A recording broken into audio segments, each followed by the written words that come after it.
Good evening, ladies and gentlemen, boys and girls.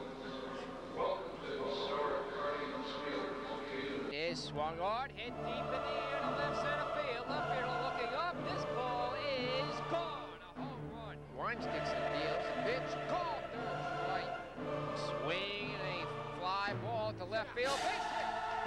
Ball game is tied. McFarland gets the job done. To the backstop. And now here's to go to second. Now the time goes into right field. You know, defensively, Mike Affronti and Sean McGill have done a great job as shortstop and catching, respectively. Fog here, it brings a tear to my eye, or maybe that's just the humidity. Anyhow, Nick, That's in there, called third strike. Swing and a miss, strike three. In time, he got him. Double play on that one. So, strike him out, throw him out, double play. Be heating up a little. Perhaps if the score Might be seeing a 8-4. bench-clearing brawl one of these. The 1-0. Swing and a drive deep to left field. Way back. But he's being waved home. Oh my goodness, that's a great catch if I ever saw one. On the first double play. That is lookout, and the Gulls lead it 10-1. And here's the throw to the plate. He got him in time. Gulls come into this game leading the NECBL Southern Division. There's a ground And ball. that one falls in for a hit. Of course, this is baseball, as we know. Anything can happen, and it's not over till it's over. He's ready now. The 1-2 pitch. Sets, kicks in, deals. Swing and a miss, strike three. And this ball game is over. Second out there on the first double play. What a catch. 1 run will score. Here's the throw to the plate. It is not in time. And looks like they're trying the suicide squeeze, and it works. At the deep left field. Way back. Way back. Send that ball to the light tower. The high fly ball. Deep to left field. Way back. Swing and a shot. Deep to left field. Swing and a high fly ball. Deep to center field. Way back. Home run. 3-run homer. Shortstop has it. Puts the second out there on the first. Double play. Here comes Locke. He will score. Swing and a line drive. Base hit to left field. Standing. Stand around the first. Rounding second. On the way to third. Here's the throw to the plate. It is not in time. Swing, and he strikes him out. Here's the 0-2. Swing and a miss, strike three. Call third strike. Swing and a miss, strike three. Swing and a miss. Swing and a miss, strike three. So long, everybody.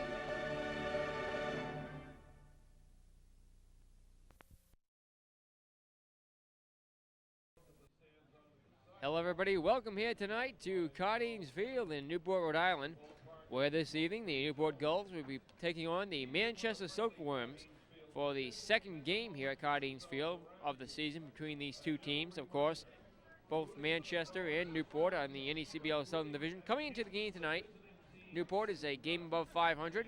They're half a game back of the Danbury Westerners. Both Danbury and Newport lost last night, so no change in the division. Of course, the Newport Gulls lost their first game of the season here at Cardines Field on Monday, so they fell to 9-7 overall. They were undefeated at home prior to that game and had won 5 straight here at Cardines. Well, great baseball game coming up, folks.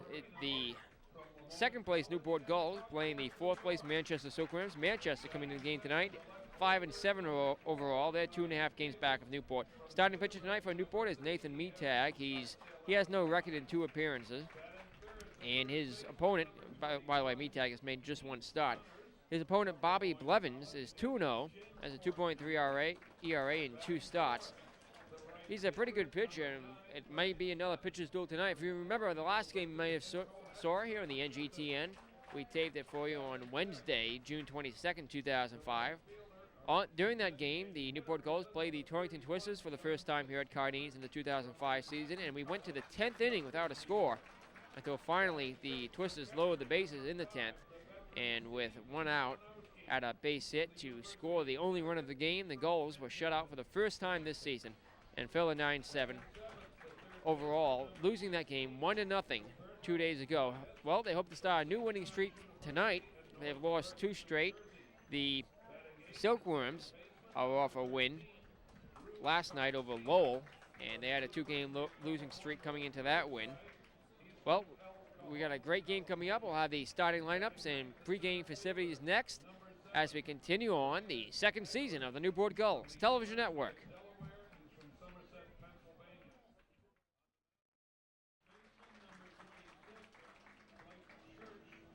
And back here now at Cardines Field in the starting lineups for the visiting Manchester Silkworms. The Silkworms out of Manchester, Connecticut.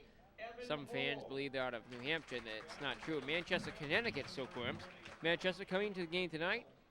5-7 overall, as we mentioned in the opening segment. They are 4 games back of the first place Danbury Westerners. Manchester, or rather 2.5 games back. Manchester leading off tonight for them will be Andy Perino. Perino's the shortstop. Batting second will be Ryan Davis. Davis, the left fielder. The first baseman, Keith Connors, bats third. In cleanup tonight will be Greg Smith. Smith is the right fielder. Batting fifth, John Fitzpatrick, the designated hitter. Batting sixth will be Steve Malinowski, the catcher. And the third baseman, Gil Zayas, bats seventh. In the eighth spot, it's Andrew Garcia. He's the second baseman. And rounding out the order for the Silkworms is Brian Hagrich. Hagrich is the center fielder. Both Hagrich and Malinowski are back for their second season with the Silkworms. And DH John Fitzpatrick had a 2-run home run here at Cardines Field on Wednesday, June 8th. That was just the second game of the season. That was league opening night after the Newport Gulls opened up the entire season for the whole league with the only game on opening night, which was Tuesday, June 7th. The Newport Gulls won the first 5 games of the season, including defeating the Manchester Silkworms twice. And they're hoping to extend that record to 3-0 against Manchester and stay above 500 tonight. Their starting pitcher tonight will be Bobby Blevins. Blevins, 2-0, has a 2.35 ERA. He's started 2 games. He's pitched about 15.1 innings. He's given up 13 hits, 4 runs, all of them earned. He's struck out 13 and given up just a double, no home runs. His opponent tonight will be Nathan Meatag out on the mound. Meatag, starting pitcher for the Newport Gulls. The Gulls, 9-7 overall, half a game back of the Danbury Westerners. The Gulls have Meatag starting on the mound. He has no record in 2 appearances. He's made just 1 start and 1 relief appearance. Meatag has a 10.12 ERA, and he's made that 1 start, giving up 13 hits, 7 runs, 6 of them earned. He's walked 2 batters, given up a triple in 5 innings of work. He's struck out 5 batters. The leadoff batter for the Newport Gulls will be Scott Brown. Brown's the center fielder, batting second. Michael Afrani, the shortstop. Afrani back in the lineup tonight after having at least as a starter off on Wednesday. Also Sean McGill, the other returning goal other than Afrani in the batting lineup. He'll be back in the lineup tonight after having the night off on Wednesday too. Both players were later on used as pinch hitters in the game. Colin Hinkard bats third. He's the right fielder. At first base tonight, it's the cleanup hitter, Blake Church. Batting fifth is Sean McGill, the catcher. Batting sixth is Stephen Douglas. Douglas is the left fielder. Douglas out there in left field for the first time in a while. His average has been slumping as of late, and he didn't get a lot of playing time. Batting seventh will be new Newport Gull, Jeff Miller. Miller just joined the team about a week ago. Miller is the second baseman. The third baseman, Eric Hagstrom, bats eighth, and running out the order for the Newport Gulls is the designated hitter, Nick Burnham. Again, Nathan Meatag gets the start. He has no record on the season. Well, game time temperature right now is around 72 degrees under partly cloudy skies. Humidity is somewhere around 60 to 80%. We don't have an exact reading, but it's fairly comfortable right now after a rather hot and humid day. There's about 90 degrees in downtown Providence in the central part of Rhode Island, but here on the coast we do have a sea breeze blowing in, and the flag's out there. It's blowing towards center field. So we may see a lot of hard hit balls tonight get carried by that wind. It's blowing about in the northeasterly direction, which is to center field, 10 to 20 miles per hour with gusts in the mid-20s. Of course, we are about a block away from the water here at Cardines Field on America's Cup Avenue in Newport. Well, the Newport Gulls and the Silkworms out there on the field right now as the starting lineups have concluded and the ceremonial first pitches. I believe it's Clements Market night as well as a Little Leaguers night as well. Little League gets a lot of work here. It's the Portsmouth Little League, a Portsmouth Appreciation Night, I should say. So that's why I suppose Clements is in there, Portsmouth business, as well as the Little Leaguers. Well, home plate umpire tonight, as the names have now just been handed to me. Robert Panza is back behind the plate, and James McCulloch will be calling plays around the bases. So those are your umpires for tonight. And let's pause for a moment and take it down to the field for these ceremonies.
The national anthem sung here tonight at Cardines Field in Newport. Almost ready for baseball. First pitch next as we continue on the Newport Gulls Television Network. 2 pitch. Swing and a wicket. Fly ball. That'll be a base hit in the center field. It'll go all the way to the wall. 1 run scores. 2 run scores. The third run is being waved around third. Here's the throw to plate. In time, they got him and the ball game is over. Can you believe it? Can you believe it? They got it at the home plate, folks. Well, folks, you saw a great play there from the first time the Silkworms were here at Cardines Field in 2005 season on Wednesday, June 8th, 2005. Michael Afrani with the throw to the plate there, which was in time. And that was the final out of the ball game. The Newport Gulls held on to win that game 6-5 the final after a double went to center field hit by the Silkworms and 2 runs scored. They sent the third runner around, and Afrani was the cutoff man. He fired a bullet to the plate for the game's final out, and Newport won it 6-5. One of the many exciting ball games we've seen here at Cardines so far this season. Hoping for another one tonight. Well, the Newport Gulls and the Manchester Silkworms out there right now. The Gulls and the Worms. 6:35 scheduled game time. It's about 6:36, so we're running a couple minutes behind schedule as starting pitcher Nathan Meatag will take a few practice pitches. Let's go around the league right now. Last night, the North Adams Steeplecats defeated the Vermont Mountaineers 2-1. Manchester defeated the Lowell Mill City All-Americans 2-1.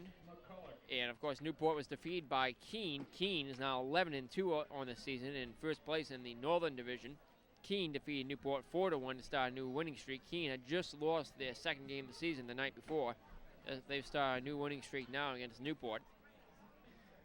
Also around the league, and that was an away game, the Danbury for Newport. The Danbury Westerners defeated the Torrington Twisters 4-3 to move them into first place in the Southern Division, half a game ahead of the Newport Gulls. And the Pittsfield Dukes were crushed by the Holyoke Giants 11-1. That was yesterday's action. Around the league tonight, Vermont is at Lowell, 6:30 start time. That game's underway now. Of course, Manchester here at Newport, Cardines Field. That we should be underway momentarily. The Concord Quarry Dogs are playing at the Sanford Mainers, 7 o'clock start time up in Maine. The Pittsfield Dukes are playing the North Adams Steeplecats, also 7 o'clock start time in Western Massachusetts. And finally, the Holyoke Giants are at the Torrington Twisters. Twisters dealt the Gulls their first home loss of the season on Wednesday night here at Cardines. They're starting about 7 o'clock p.m. in about 25 minutes. Well, that's all the action around the league right now. In the Southern Division, Danbury, 8-5 overall. It's a half game ahead of the 9-7 Newport Gulls. The Steeplecats, North Adams, are 5-5, a game and a half back. Silkworms are 2.5 games back in fourth place. In fifth place, it's Torrington, 3 games back, and Pittsfield at the bottom of the division right now. 4-9 is their record, 4 games back of Danbury. In the Northern Division, Keene is in first place, followed by Holyoke, who's 2.5 games back. The Sanford Mainers, who defeated the Gulls the last season in the championship, are in third place, 6-3 overall, 3 games back. And the Concord Quarry Dogs, Vermont Mountaineers and Mill City All-Americans round out that division, 6, 6, and 7 games back respectively. Ready to go for baseball here. First pitch of the ball game to the leadoff batter is the outside corner. A called strike to Andy Perino. Perino, shortstop for the Silkworms. He's batting .269 coming into the game tonight. Has 14 hits, 5 runs batted in. Metag with the 0-1 delivery. Lower and outside, ball 2. It's Sean McGill, the catcher for Newport. At first base is Blake Church. Second base is Miller. Shortstop, Franny Hackstrom at third. Metag winds, kicks, and deals. Way outside, ball 2. The count's 2-1. In left field, it's Steve Douglas. Scott Brown out of the University of Rhode Island, native of Portland, Maine, is in center field. He's a local favorite, though. And anchored in right field, a pitch. On the inside corner, called strike. The count evens up at 2-2.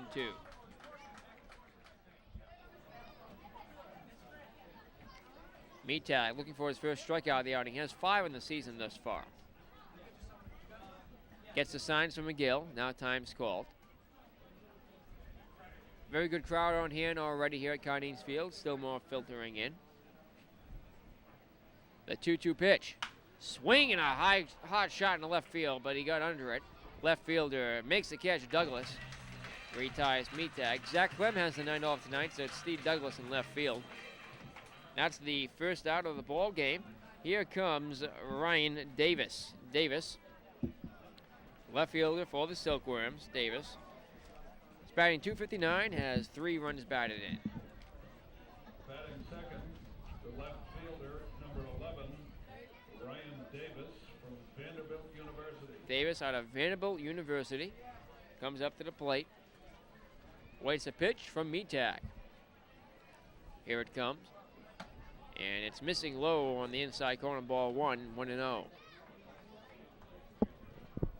Tigers TV crew, Newport Gulls Television Network. Bringing a great game here tonight. Friday night baseball in Newport. The pitch. Swinging a foul off the netting just above the screen. And the count will even up at 1-1. On Wednesday night, even in the rain, we had a crowd of over 2,000. Last Friday, the crowd exceeded 2,600. So I'm sure the crowd tonight will be in that range, if not higher. It's supposed to be a warm night. Metag winds and deals with the 1-1. Outside, ball 2. The count's 2-1. It is Robert Panza behind the plate and James McCulloch around the bases. Same umpiring crew we had for Wednesday night's game. Metag winds and deals. Change up outside. Hitters count now 3-1 to Ryan Davis.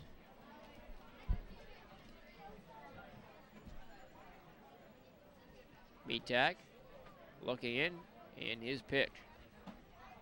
Ball 4 outside. He walked him. So a 1-out walk issued here in the first. As David reaches on a 3-1 pitch. Here comes Keith Connors. Connors is the first baseman for the Silkworms. Connors is batting .278. Has 2 RBIs, 2 doubles, and a triple.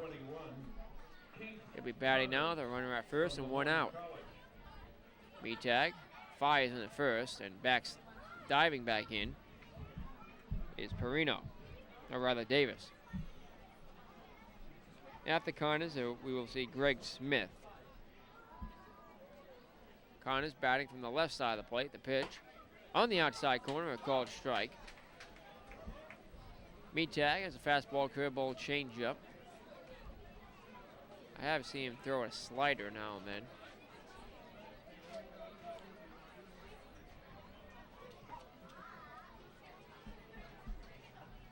Metag gets a sign from the set.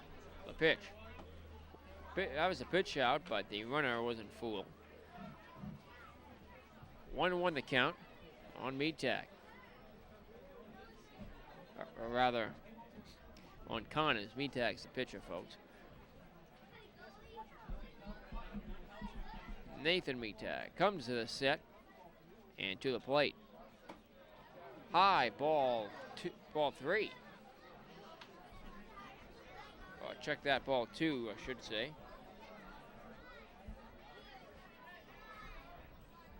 So 2-1 the count on Connors.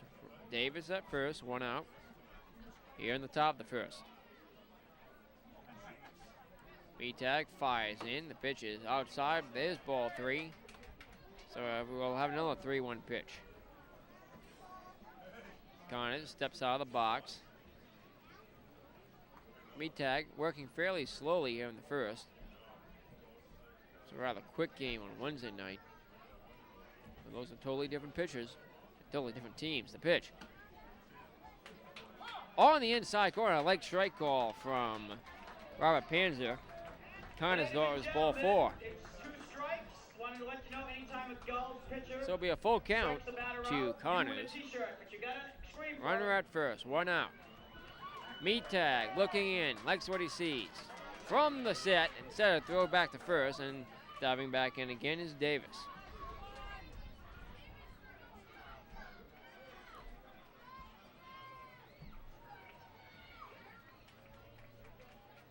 Once again, Metag. From the set, again, fires the first, 9 in time.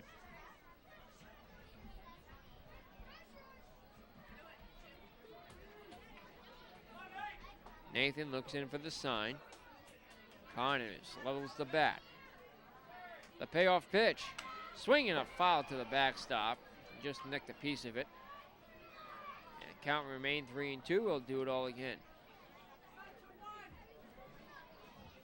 I'd say there's already 2,000 fans here at Cardines. Still more coming in. It's Portsmouth Appreciation Night. Runner at first, 1 out. Metag's payoff pitch. Swing and a high fly ball to right field deep. The right fielder going back and makes the catch 10 feet shy of the track. Retreating is Davis. That ball was hit very hard, but also very high to right, and it trailed out in the wind as it died down. And Kyle Hankard, who's only playing his 3rd game here at Cardines Field as a Gull, made the catch for the inning's 2nd out. So running first with 2 outs now for Greg Smith. Smith, right fielder for the Worms, leading the team with a 286 batting average. Andy Garcia has a 350 average, but he hasn't played in that many games, so we'll discount that.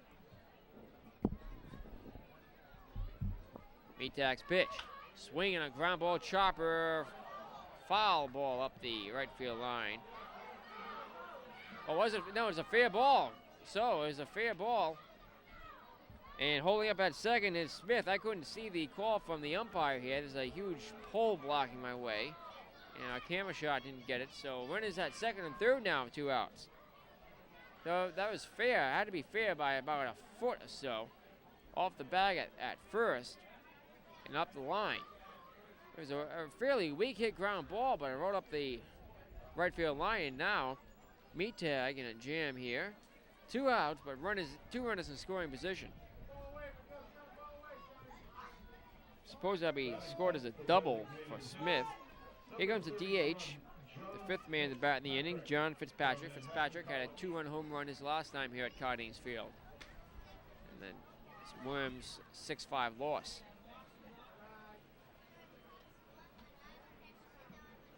The other 3 runs came in the 9th inning, with a tying run thrown out at the plate to end the ball game, which you saw in our pregame show. Metag with the 1-0 pitch. Ball 2 inside. 2-0 the count to Fitzpatrick. At the Fitzpatrick, we'll see returning Silkworm Malinowski. And Malinowski has some power. You don't want to face him with the bases loaded. Metag's 2-0 is outside, ball 3-0. Davis at third. Connors at second. On Wednesday night, it was a pitcher's duel. We didn't even see a runner get to third until the 9th inning. Metag with the 3-0 pitch. Ball 4 outside. He walked him on 4 pitches. Metag can be wild.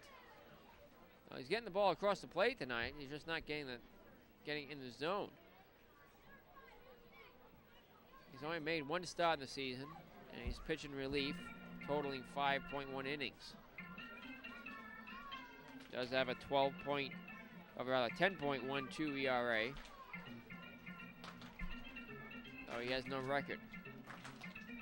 It'll be a Silkworm on every base and 2 outs.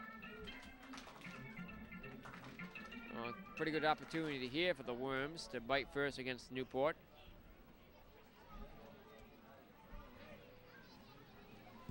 Of course, Worms, natural enemy of birds, and they're playing the Gulls here tonight, so we'll make that comparison for you. Conference out on the mound is broken up.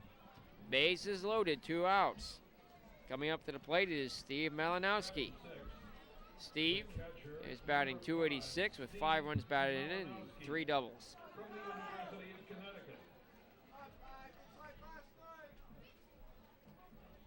Malinowski stands in. The pitch from Metag.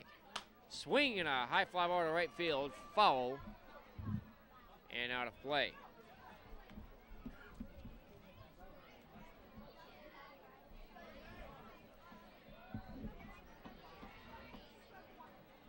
Metag looks in for the sign from McGill.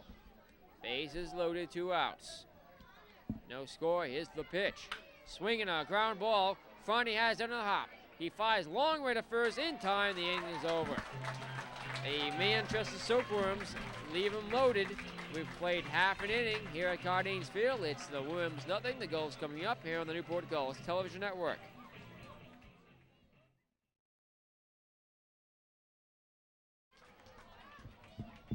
Back here now at Cardines Field in Newport.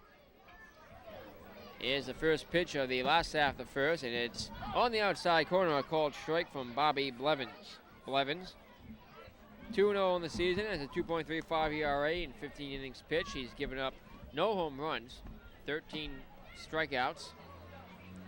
Both of his appearances have been starts.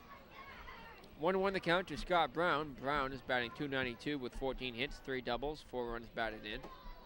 Pitch is outside, ball 2, the count's 2-1. Brown in the leadoff spot now for the Gulls. Douglas, whose average has slumped as of late, is now further down the order. That pitch is hit in the air, deep left field. Left fielder makes the catch 10 feet shy of the wall. So Brown retired. So to start things off, Blevins gives up a hard hit ball to the left. And we will now see Michael Affronti. Affronti has cooled down a little bit after a hot streak to start off the season. He had a walk-off base hit during the opening week. Affronti, shortstop for Newport, back for a second season as a Gull. Is the pitch. Up and away, ball 1. Affronti leading the Newport Gulls with 17 hits. He's also one of the league leaders in hitting. His average has dropped to 254. He's still getting the hits in. The pitch. That's on the outside corner, called strike. 1-1 the count to Michael.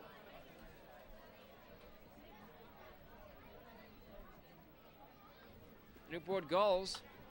That pitch is fouled to the backstop. The Gulls score more in the first inning than any other team. Their first inning run totals in the season is 14 thus far. 14 runs scored in the first. And the opponents have just scored 2 runs in the first inning against them. The second, they don't fare any better, though. The pitch off the glove of the catcher, Malinowski. Count ends up at 2-2 to Affronti. In the second inning, the Gulls have scored 6 runs. Their opponents have scored 12. So we've seen a lot of close games here at Cardines as well as on the road. The 2-2 is called third strike in the outside corner. That's the first strikeout of the ball game and the first strikeout for Blevins. It's called strike to Affronti. He gets back to the dugout. Affronti doesn't strike out too much. He's disappointed with himself there. Kyle Hankard comes up now. Hankard, a recent acquisition of the Newport Gulls. Hankard batting just .200 with 1 run batted in, but he hasn't had many plate appearances. Hankard stands in now with the bases empty. 2 outs. The pitch. There's a ground ball right to the second base. He has it. He boots the ball, can't find it, and drops it again. So Hankard on at first. That'll be an E4. Second baseman Andrew Garcia booted the ball, booted it again, and then dropped it when he picked it up. So, Blake Church comes up. There's his familiar music. He has his own cameo music here every time he comes up to bat. Blake Church, we have a chance to bat here with a runner at first and 2 outs. Church, out of East Tennessee State. He's the first baseman for Newport, batting .286. He has 18 hits. More hits than any other goal. Friday, of course, was second with 17. Here's the pitch to Church. First pitch swinging in the end, right field deep. The right fielder can't make the catch and bounces in front of him. Rounding second is Hankard. He'll be sent around home and now be back into third. He dives in there. It's the cutoff to the catcher is bobbled by him. And standing in at second with a 2-out double is Blake Church. So that's the 19th hit for Church. Church is now the league leader in hits with that one. He stands in at second with a double. In at third is Hankard. And just like we saw in the top of the inning with the Worms, the Gulls now have 2 runners in scoring position with 2 outs. Here comes Sean McGill. McGill, who had a great home run, a 3-run homer, in his first at bat back here at Cardines Field as a member of the Newport Gulls. McGill will be batting now. He started off the season rather hot, but he's cooled down as of late. The pitch to him is swung on and missed, strike 1. Chase a fastball up high. 0-1 the count to Sean. McGill is batting .204. He's still leading the Gulls with 11 runs batted in and tied for first place on the Gulls with 2 home runs. One of them here at Cardines, or both of them here at Cardines. The left field, the pitch. It's outside with the ball. 1-1 the count on McGill. As a matter of fact, on Friday night of last week, that's when McGill hit his solo shot to left field. Pitch is in there, called strike. 1-2 the count to Sean. A runner at third, a runner at second, 2 outs. Bobby Blevins gets the sign from Malinowski. His 2-2 pitch. That was the 1-2. It's ball 2 outside. Gets away from the catcher a little. Just rolls, but not too far. Defense for the Worms. It's Connors at first. Garcia at second, who already has an error in the game. Perino with a shortstop. And Gil Zayas, as in Dr. Zayas, I suppose, the third baseman. Left field is Ryan Davis. Hagrich in center, back for another season. The pitch is swung on, grounded to third base, and cuts by him in the left field. A run scores. 2 runs will score. Goes all the way to the wall. Grounding first on the way to second is McGill. That'll be a 2 RBI double for him, and the Newport Gulls lead it 2-0. Sean McGill stands in at second base. 2 doubles in a row given up. That ball was a weak ground ball chopper right up the line, and it stayed fair. The third baseman Zayas unable to get a glove on it, and it sent both Hankard and Church in to score. Newport on top 2-0. Now McGill in at second for Stephen Douglas. Douglas batting .232. So McGill now has 13 runs batted in the season. He stands in at second. 2 outs, the pitch. Swinging a foul to the backstop. So with 2 outs, the Gulls able to get it done here in the first, and now they've scored 16 runs in the first inning thus far this season. They continue to lead the league in that department. They strike early and they strike late. They don't hit too well in the middle of the game. The pitch. Swung on and missed, strike 2. 0-2 the count to Douglas. Douglas has 13 hits, 3 runs batted in. Left-handed batter stands at the plate. McGill at second. The pitch. Swinging a ground ball roller. The second baseman has it. Fires the first in time for the out. The retires the side. The Gulls strand McGill at second, but they get 2 on McGill's double down the left field line. And after 1 inning full here at Cardines Field, it's the Gulls 2, the Worms nothing here on the Newport Gulls Television Network. And back here now at Cardines Field, 2-0 the scores. We head to the top of the second inning. 1-0 is the count to Gil Zayas. Metag's next delivery is way inside, ball 2, and the count is 2-0.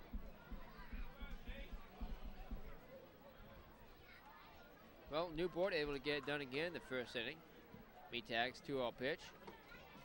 It's in there, called strike, and the count's 2-1.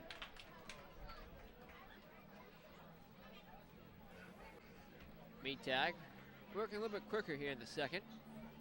Now it's a 2-run advantage to work with. The pitch is swung on and fouled around the plate area. That was off his helmet. Count ends up at 2-2. Head coach for the Manchester Silkworms is Anthony DiCiccio. Al Laver is the pitching coach, and Mark Stevens is the bench coach. Crowd looking for a strikeout. Metag winds, kicks and deals. Swinging a hot hit ground ball by the diving shortstop and third baseman in the left field. That'll be a leadoff base hit for Zayas. So Zayas gets the job done. And now bring the tying run to the plate in the form of Andrew Garcia. Zayas stands in at first. Garcia up at the plate. Garcia is batting .350, but he hasn't started too many games. Relatively new arrival for the Worms. He has 3 runs batted in. Garcia waits the pitch from Metag. Here it comes. It's swung on and missed. Chased the curveball outside, and the count's 0-1.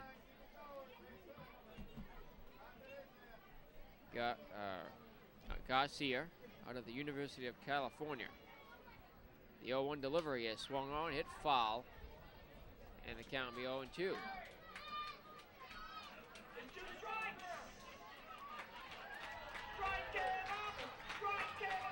Nobody out, runner at first.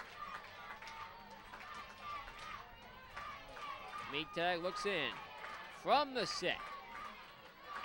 The 0-2 pitch. Swinging a ground ball around the plate area and rolling foul towards the dugout. Shadows are now creeping past home plate. The sun sets in the distance. The days will be getting shorter as we go throughout the summer. Runner at first. The 0-2 is swung on, hit in the air, deep to right field, way back it goes. It is off the wall. Rounding first and holding up there, and on the way to third is Zayas. So Garcia at first, back-to-back hits given up here by Metag, who's been hit hard thus far in this game. That ball is lined to right field and was off the wall around the 10-foot mark. Unable to make the catch was Hankard, who was just above his reach. Very hard hit ball given up there. So it's Zayas now at third, and Garcia at first. Runners at the corners. We don't want another grinder here. 2-0, but with nobody out, the Worms are threatening here in the second. They left them loaded in the first, but that was with 2 outs. Nobody out here. 1-0 the count to the number 9 man, Brian Hagrich. Hagrich is back for his second season with the Worms. Metag from the set, the pitch. Swinging a line drive, base hit in left field. That'll score a run. It's 2-1 Silkworms, or rather 2-1 Gulls. 3 straight hits, all of them singles given up here in the second. And McGill will be out talking with Metag. He's getting him off the plate, but he's not getting strike calls, and too many of his pitches are being slammed around the ballpark. Left field, right field, we haven't seen anything hit the center yet. Hopefully he'll be able to calm down here. Top of the order's due. Andy Perino flew out to left his last time up. Here in the second inning. 2-1 the score. Running at first, around the second. Here comes Mike Coombs out to talk with Metag. Mike Coombs, acting manager of the Newport Gulls, replacing Tommy Atkinson, who had to take the head coaching job at Lewisburg College. Wasn't expecting that when he signed with the Gulls. So Coombs in for Atkinson. Coombs was the pitching coach. Mike Coombs had some time in the Milwaukee Brewers organization years ago.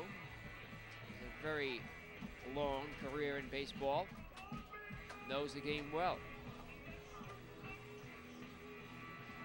A runner at first, a runner at second. Still nobody out. 1 run home in the inning. In a jam, here is Metag, who continues to talk out on the mound with Mike Coombs. Now play umpire Robert Panzer out to break things up.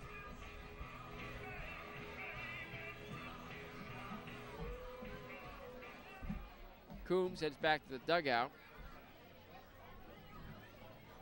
And Metag remains in the game. No action up yet in the Gulls bullpen. 2 men on, still nobody out. Top of the order up, Andy Perino. The Gulls looking for a double play here. Metag fakes back to second, nobody covering.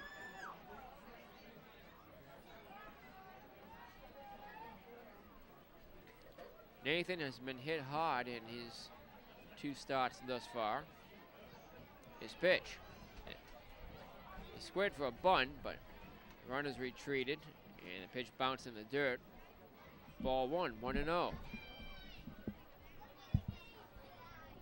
Metag looks in for the sign. McGill sends him. Nathan still looking in, a long look in now. Now likes what he sees. Comes to the set and to the plate. Outside ball 2, it's 2-0.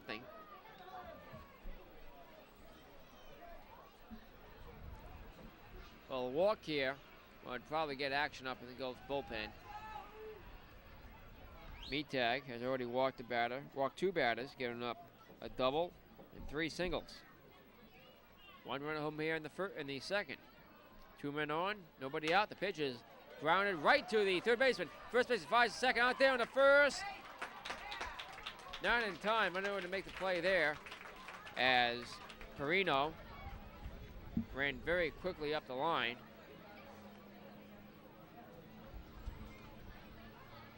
So, we runners at the corners now with 1 out. Still a dangerous situation. Here comes Mike Coombs again. Got his first out of the inning. It's a ground ball right to Blake Church at first, who fired his second, but they were unable to get the relay in time back to first. And that will do it. So we're already here in the second. Metag heads back to the dugout. We have a pitching change coming to you from Cardines Field here on the Newport Gulls television network.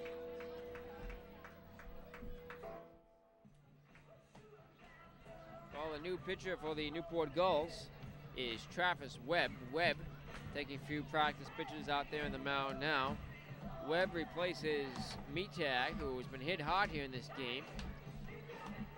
The Gulls weren't sure whether or not Metag would be used as a starter or in a relief role, and tonight they decided to put him up in the mound, but he didn't fare so well. In just 1 1/3 inning, he gave up 4 hits, 1 run, walked 2 batters. So Metag was given the start today to give Paul Nardazzi another day off before he pitches his game on Sunday. Nardazzi was the original planned starter tonight, but he was scratched and given an extra 2 days of rest. Friday night baseball here at Cardines Field. Travis Webb getting set to pitch to Ryan Davis. The pitch to him is called strike on the outside corner. Runners at the corners. 1 run home in the inning, 1 out. The Gulls trying to get out of this inning without any further damage done. A double play would do it. Webb, lefty, throws in way outside with a fastball. And the count evens up at 1-1.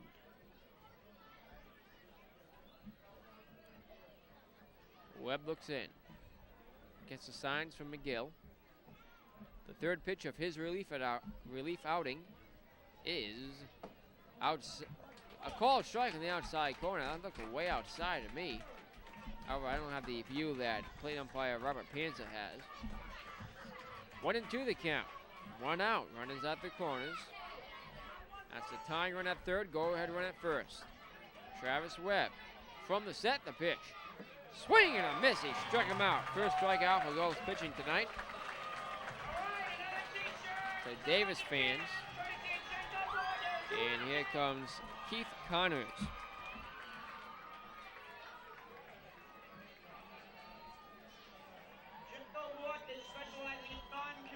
McGill heads out to chat with Webb. Franny was in there. Now Franny comes back in. Shortstop for the Gulls. They chat out on the mound, trying to figure out how to deal with Connors. Keith flew out to right his last time up after battling with Metag. A runner at first, a runner at third, now 2 outs. Left-handed batter Keith Connors facing the left-handed pitcher. Second pitcher of the night for the Newport Gulls, Travis Webb. Webb fires in the first, not in time. His predecessor, Metag, is responsible for both runners on base. Webb from the set, the pitch. Outside, ball 1.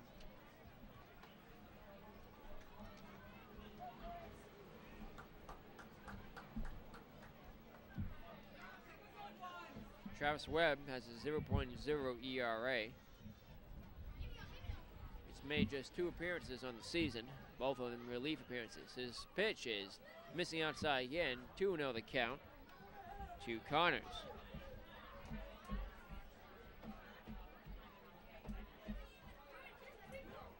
Runners at the corners, 2 outs. Webb from the set, the 2-0 pitch. Ball 3 outside, didn't get the call. Well, the Gulls in danger of walking the bases loaded again here with 2 outs. This time the second. Webb from the set, the 3-0 delivery is, there's a called strike in the outside corner. Counts 3-1. Webb has pitched 2.0 innings this far, given up just 1 hit. He has walked 3 batters, hoping to avoid his 4th here. The 3-1 delivery is ball 4. He walked him. 3rd walk issued tonight by Gulls pitching, and that will load the bases up for Greg Smith. Smith is 1 for 1 tonight. He doubled back in the first inning and was left on as the Worms left the bases loaded when Malinowski grounded out. They fared better here in the second. They had the bases loaded again with 2 outs and 1 run home in the inning. They've already forced Metag to hit the showers early. Webb out on the mound now. His pitch to Fitz is on the outside corner, called strike. Greg Smith. After Smith, we will see John Fitzpatrick, who walked his last time up. Smith takes a practice swing, awaits the pitch from Webb. Here it comes. It's swung on and missed. Strike 2, 0-2 the count. Well, Newport's 1 pitch away from getting out of this inning, relatively unscathed. 2-1 our score. Bases loaded, 2 outs. Webb looks in for the sign. From the set. The pitch. Way outside. Ball 1. 2-1 now the count. Greg Smith hoping to get it done for the Worms. Webb hoping to get out of this inning. From the set. The pitch. Swing and a ground ball right off his glove. This will get a run home. Here's the throw to first. In time, they got him.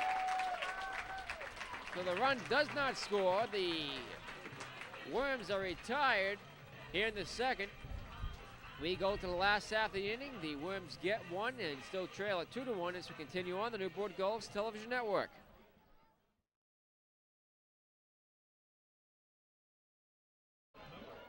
Back in our Cardinals field, Jeff Miller grounds out to the third baseman for the inning's first out. 1 pitch, 1 out. for Bobby Blevins. Blevins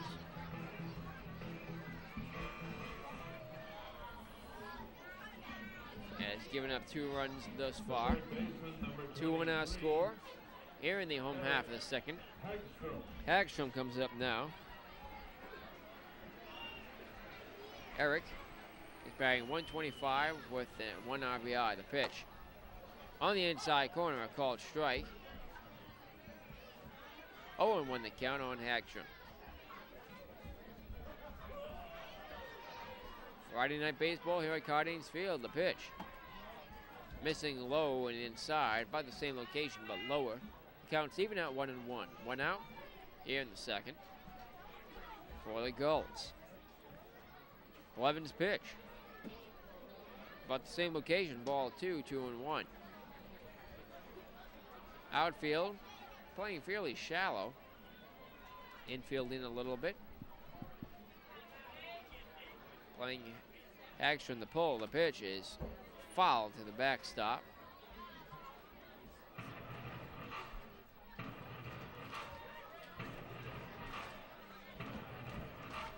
Bobby Blevins is 2-0 in the season. He has struck out 13 batters, now 14 with his strikeout tonight. That pitch is lined and caught right by the first baseman. Line right to him.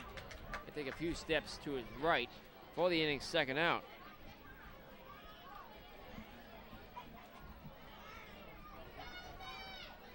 So that's already 2 men down the inning for Nick Burnham.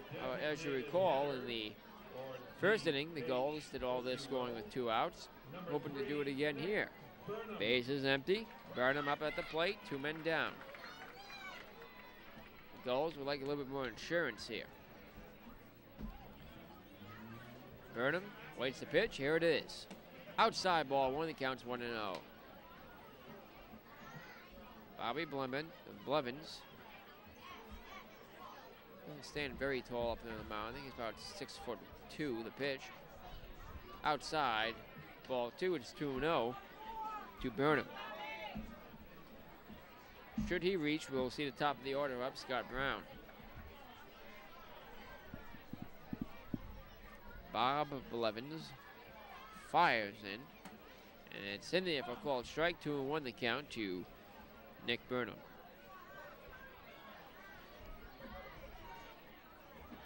Manchester Silkworms 5-7. Here's the pitch. Outside ball 3. Hit his count now into Burnham. 3-1. The Gulls are 9-7 on the season. Still a relatively young season. We're not quite at the midway point yet. The pitch. Swinging a foul off the screen. Shook up our camera position. 2-2 the count to Burnham. 2 outs. Base is empty. The 2-2 pitch. Rather 3-2 is ball 4 outside. Was the 3-2 pitch, so Burnham on with a 2-out walk, and we do cycle around to the top of the order and Scott Brown. My view of the scoreboard is obstructed here, folks, so I wasn't able to get a clear shot of the count on Burnham. I lost the pitch on him. Sorry about that. So Burnham walks on a 3-2 pitch, stands in at first. Now a potential runner for the Gulls for Scott Brown. Brown flew out to the left his last time up. Pitch. Outside ball 1. The count's 1-0. Should Brown reach, Afrani will be up to bat. Bobby Blevins from the set. The pitch. Swinging a line drive, base into left field. That ball be taken on a hop by the left fielder into third. And now is a throw at second. In time to get him at second. Scott Brown retired at second for the out that retires the side. While they sent him around first, Brown, who will be given a single, retired at second as Gil Zayas was the cutoff man at third base and fired into Andrew Garcia. And that'll do it for the Gulls as they strand Nick Burnham at third. We've played 2 full here at Cardines Field. Still 2-1 the score on the Newport Gulls Television Network. Will win a terrific baseball glove courtesy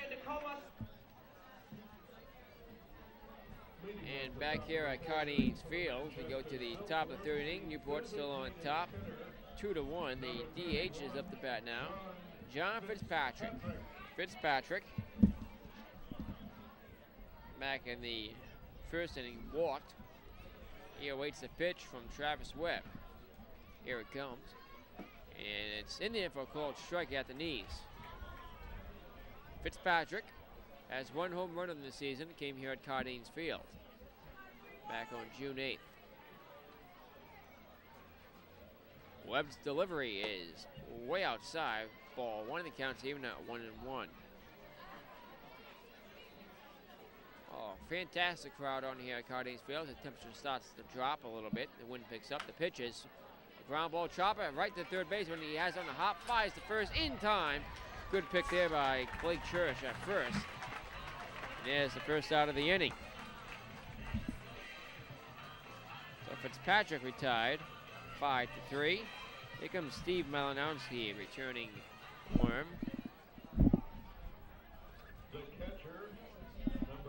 Malinowski grinding out to the shortstop, and the first with the bases loaded. The pitch is on the outside corner. A called strike. 0-1 the count to Steve. Travis Webb came in with one out. Back in the second inning, the pitch is swung and a miss with a fastball about 90 miles per hour. 0-2 the count to Malinowski. Webb working quickly, gets a sign. Now time is called, he steps off. Kicks some dirt out on the mound. Just his hat. Winds, kicks, and deals. In the dirt, good stop by McGill. Malinowski checked the swing. One out. 0-2 the count. Malinowski takes that pitch outside, ball one. 1-2 the count on him. After Steve, it's Gil Zayas, Andrew Garcia, and then Brian Hagerich. All three of those batters singled in the second. The pitch. Inside, just missed. And the count is full, 3-2. Foul looking for a strikeout. Travis Webb winds and deals. The payoff pitch is swung on, foul to the screen. And the count will remain 3-2.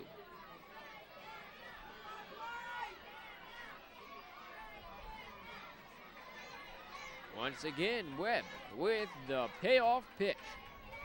Swing and a miss, he struck him out. Second strikeout of the outing for Webb. He struck out the first batter he faced back in the second. That's 2 men out in the inning, 2 up, 2 down for Gil Zayas. Zayas singled in the second to lead things off.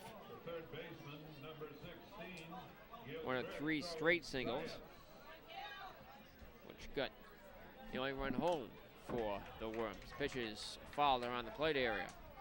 Zayas later scored after Garcia advanced him to third, and Hagerich sent him home.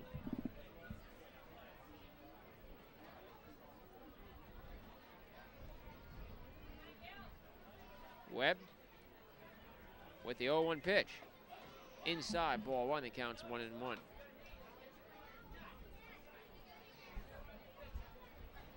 Well, the wind's picking up a little bit. It's a colder wind now. The 1-1 is fouled back and out of play. 1-2 the count. Temperatures drop probably about 10 degrees from the 72-degree first pitch temperature. Around 60 now. 1-2 the count, 2 outs, bases empty. Webb with the pitch. Swing and a miss. Back-to-back strikeouts for Travis Webb.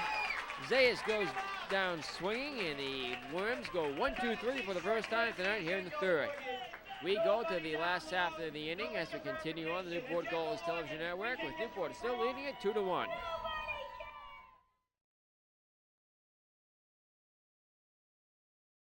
Back here now at Cardines Field, Micah Friday sends that pitch foul back and out of play. Get a good shot of the crowd here. Not quite a sellout yet. We're still in the third as fans trickle in. I'd say at least 2,300 out there in the stands. Friday night baseball here in late June. Summer's finally reached us. It was about 85 today. It'll be in the 90s tomorrow. The 0-1 pitch is swung on, hit in the air to the right field deep. It goes off the wall all the way to the wall. Franny rounding first, and he'll be in the second as the throw is right to the second baseman. Franny, the leadoff double here to start things off in the third. That ball is hit to right field. It took one hop off the track and into the wall. Recovered quickly by Greg Smith. Fired a pretty good throw into Garcia at second. Franny on with a leadoff double. He now has 3 doubles on the season. Here comes Kyle Hankard. Hankard reached on an error by the second baseman in the first. He later scored. Franny at second, nobody out. Hankard at the plate. Hankard has a bright red bat. The pitch, swinging on ground ball chopper by the leaping third baseman to left field. That's a base hit.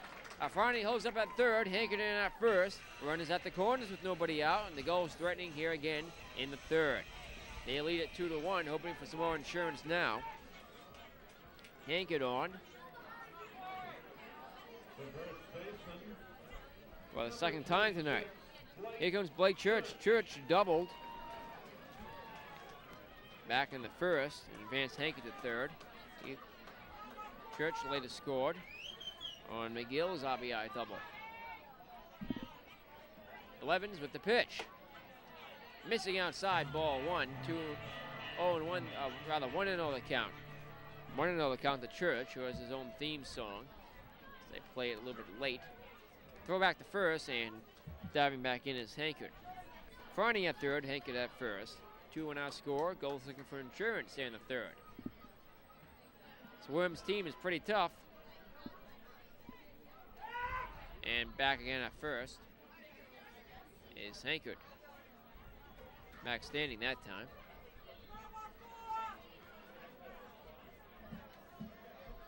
Church at the plate. The 1-0 pitch. Swinging a ground ball right to the pitcher. This will be 2. Hits toward the second in time on the first double play. Well, Church grounds into a rare double play there. 1-4-3.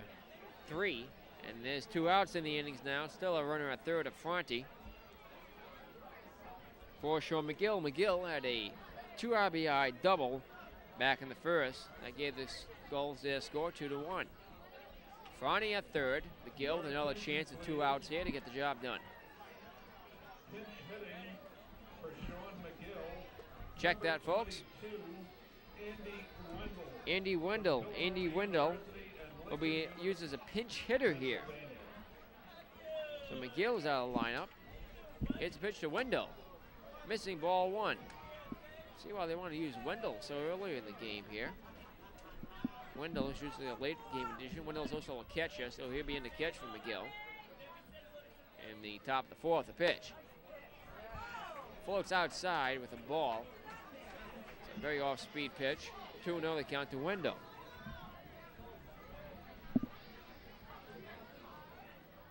The next delivery to him is on the outside corner. There's a called strike. So McGill has 2 home runs and leads the team with 13 RBIs out of the game. And Andy Wendell in for him. The pitch. Outside, ball 3. Hit his count now. 3-1 on Wendell. Who's coming to this game tonight, batting just 188. The pitch. Swing and a high fly ball to right field. Home run distance, but foul. Foul by about 50 feet.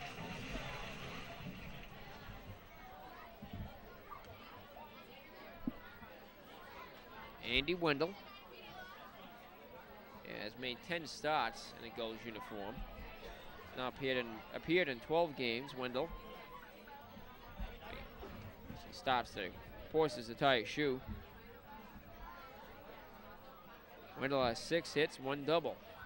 Runner at third. The pitch to him is a called third strike.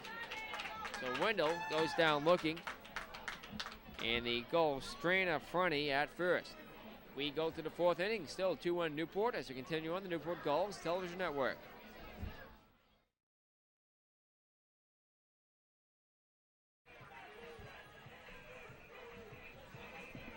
Back here now, Cardinals Fields. We go to the top of the fourth inning. Leading off here in the inning for the Manchester Silkworms will be Andrew Garcia. Singled back in the second inning.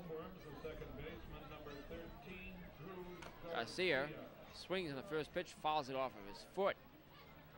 Takes a walk around the batter's box. 0-1 the count on him. Travis Webb, second pitcher of the night for all the Newport Gulls, came in relief of Metag back in the second.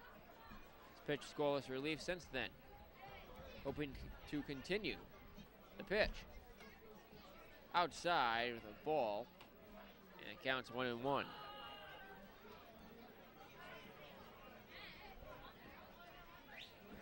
Is 1-1 pitch. Outside, gets off the glove of Andy Wendell, the new catcher for Newport, into the backstop. Well, that breaking ball been breaking a little bit too much.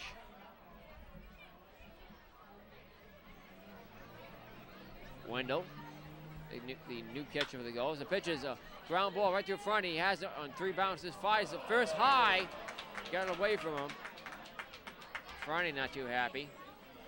And that'll be an E6. Fronty, who doesn't usually makes that play very easily, let that one get away from him and went high into the backstop just behind the visitors' dugout. The center fielder, number 7, Brian. So Garcia on at first due to the error by the shortstop of Fronty. Brian Hagerich, center fielder for the Worms. Comes up to the plate now, Hagerich. And an RBI single in the second. Runner at pitch him is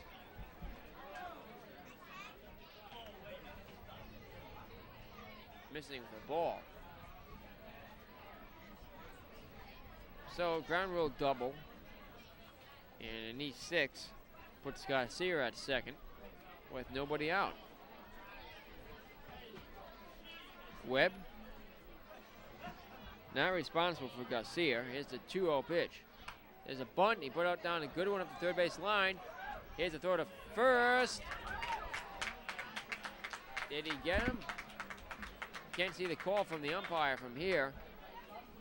No, he didn't. So it'll be runners at the corners. An infield hit on a bunt single by Hagerich. And we go to the top of the order. Runners at the corners, and it'll be a conference out on the mound now. Oh, an error and a bunt single. Puts runner at first, a runner at third. That's the tying run at third. Go ahead run at first. Once again here in the fourth. The Silkworms are threatening as we cycle around to the top of the order, and Andy Perino.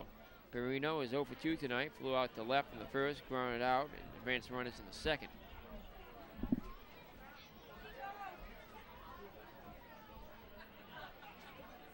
Webb gets a word from his catcher, Wendell. Wendell's better at catching left-handed pitchers than McGill. Maybe why he was put in the game as Webb came in for relief. Is the pitch. Inside, ball 1. He counts 1-0.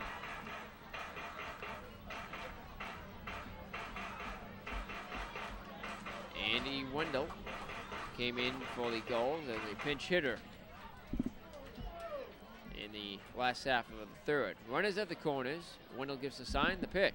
Swinging on ground ball, foul up the first base line. 1-1 the count to Perino. Webb in the jam here.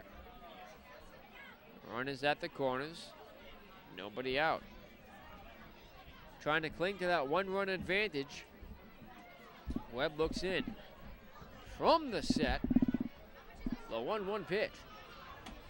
Up and away, ball 2, and the count's 2-1.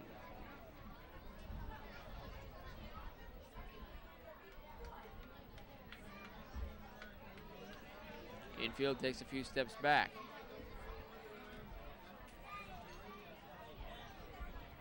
Webb's 2-1 pitch instead of fake the first. And did he get him? He got him at first base. Well, that was a very quick throw to first. So quick that I didn't even see it. It looked like he faked it, but he fired into first to retire the base runner there, Hagrich, who reached on a bunt single. There's the first out of the inning, and now just a runner at third with 1 out. Still a dangerous situation. 2-1 the count on Perino, the pitch. Up and away, ball 3, and the count is 3-1. 1 out, a runner at third. As Hagrich has been picked off. Perino at the plate. The delivery is swung on and missed. Strike 2, and the count is full. 3 strikeouts, all swinging on the night thus far. For Travis Webb in relief. Struck out the first batter he faced. Looking for one here. Webb with the payoff pitch. Swinging a ground ball chopper. Second baseman has it. Hits it to the first. In time, a run scores, and the ball game is tied. Well, there are 2 outs in the inning now, but Andrew Garcia, who reached on a Friday's error, scores. That will be unearned. And it's a new ball game here in the 4th, tied at 2 apiece. Number 11, Ryan Davis. So an RBI and a sacrifice for Andy Perino. Here comes Ryan Davis. Davis walked in the first. He's 0 for 1 tonight. He struck out in the second. The pitch to him is swung on, hit in the air to left field, but foul on America's Cup Avenue over the bullpen. 2 outs now, and the bases are empty, but the score is tied 2 apiece. Another close game here at Cardines. They've all been close for the Gulls at home. The pitch, way outside, ball 1, and it counts even at 1-1. The Gulls have only lost 1 game here at home, and they've won 5.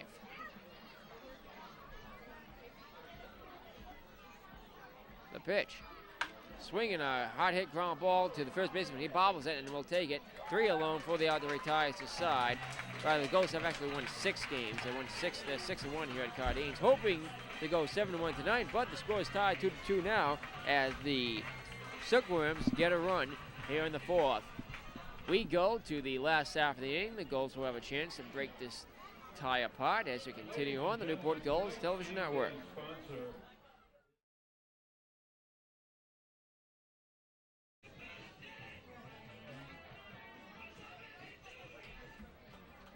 Back here now at Cardines Field, Stephen Douglas to lead it off for the Newport Gulls here in the last half of the 4th inning. Douglas, a left-handed batter, awaits the pitch. Here it comes. And it's on the outside corner, a called strike.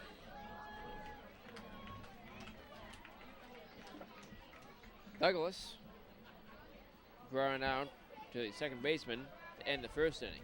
The pitch on the outside corner at the knees. 0-2 the count to him. Douglas gains the game tonight, batting .232 with 13 hits. The pitch, swinging a high fly ball to right field deep, way back. It is off the wall, about 5 feet shy of a home run. Douglas rounding first, and he may be out at second. They got him on the tag, out at second. Douglas was sent around. That ball was hit high off the wall, and Douglas retired at second base. Tried to extend a wall ball single into a double. And that ball flew off the bat of Douglas. He missed a home run by about 5 feet. They're off the advertisements out there in deep right center. So Douglas is out.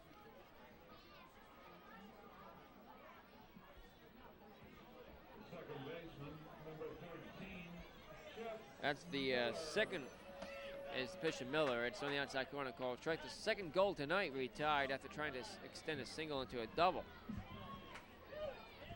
Levens with the pitch. Outside, check swing, and appealed to the first base umpire, Jason McCulloch. He didn't go around. Jeff Miller grounded out to the third baseman to start off the second. The pitch. On the inside corner, called strike. Miller didn't like it. 1 out, 1-2 the count to Jeff. Bobby Blevins now working with the score tied 2 apiece. The pitch. Low ball 2. The count's even at 2-2. So 2-2 our score. 1 out, 2-2 the count. To Miller. The pitch. Just miss outside, ball 3, and the count is full. At the Miller, we will see Hagstrom. Outfield playing Miller fairly deep. The pitch. Ball 4 inside. He walked him. Hagstrom comes up now with the go-ahead run at first. Miller earns a walk, shields the sun from his eyes, which is now setting out in the west. Hagstrom batting from the left side of the plate. The runner at first, 1 out. Miller gets some advice from the player coach at first. The pitch. That's in there for a called strike with a fastball at the knees on the inside corner. 0-1 the count to Eric Hagstrom. Eric, third baseman for the Gulls, batting 125 with 1 RBI. Hasn't had many plate appearances thus far. 1 out, 1 run at first. He goes. The 0-1 pitch is hitting the air to center field, not very deep. Center fielder calling and makes the catch. Retreating is Miller. Well, that 2 men out in the inning now as Hagstrom flies out to center. Here comes Nick Burnham. Burnham walked back in the second inning.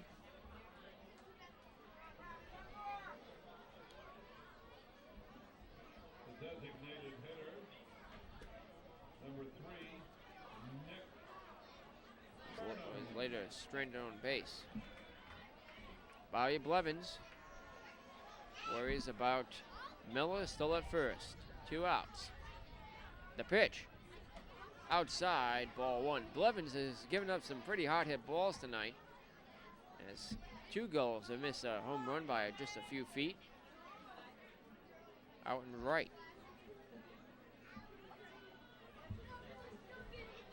Bobby looks in from the set. The pitch. Swinging a ground ball chopper around the plate area. Right, hands it toward the first. In time, they got him. And that'll do it for the Gulls here in the 4th. They do not score. They strand another runner. After four full here at Cardinals Field, it's still tied 2-2 here on the Newport Gulls Television Network.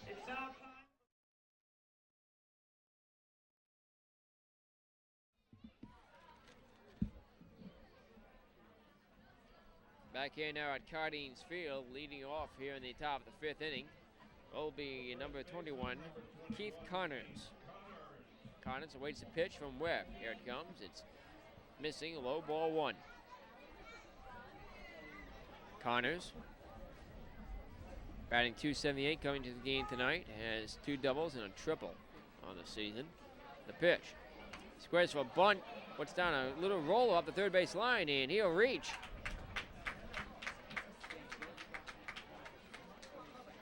So Connors in at first with a bunt single. It's the second base runner we've seen reach tonight for the Worms with a bunt. So a runner at first once again.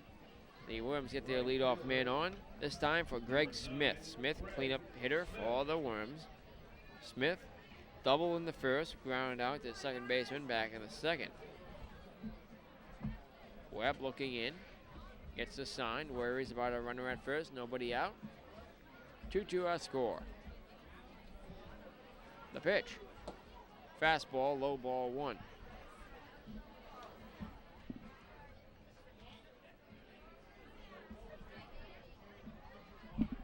A runner at first.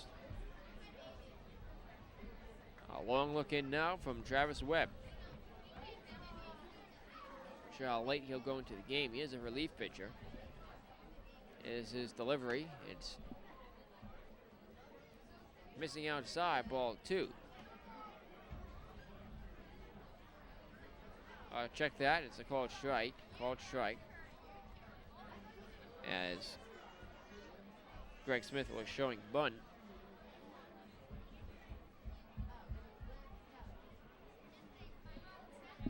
One and one the count. A runner at first, nobody out. Webb's 1-1 pitch.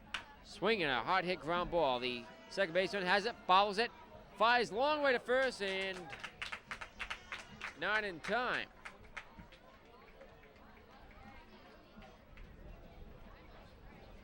Well, they get one out at second. So they just barely did tag the bag there before, on the force before throwing it first. They couldn't get the double play. So now there'll be a runner at first with one out, as the leadoff man Connors is retired. Smith now at first on a fielder's choice. John Fitzpatrick walked in the first and grounded out to lead off the third. He'll be batting now from the right side of the plate facing Webb. Travis has 3 strikeouts in the night. Not a real ground ball pitcher by any means. The pitch on the outside corner with a called strike with the fastball. Looked like a slider. Webb with the 0-1 pitch. In there again, strike 2. The count's 0-2 to Fitzpatrick. Fitzpatrick has some power. Fitzpatrick has 9 runs batted in on the season. Crowd looking for a strikeout. Going runner at first, one out. Webb with the 0-2 pitch. Swinging a hard hit ground ball, now going to right field for a base hit. Fitzpatrick holds up at first. In at second is Greg Smith. And there'll be 2 runners on for Steve Malinowski. Malinowski is 0 for 2 tonight. Ground out to the shortstop of Friday in the first to end the inning. And struck out, swinging back in the third after battling with Webb.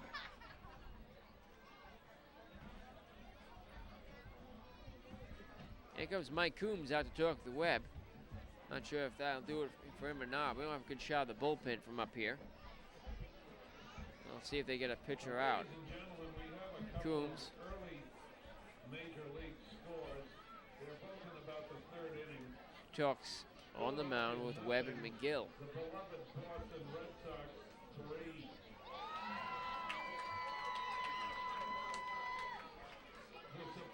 And that'll do it. That'll do it for Webb. So, with a runner at first and a runner at second, one out here in the 5th, score tied at 2 apiece. We have a pitching change coming to you from Cardines Field here on the Newport Gulls Television Network.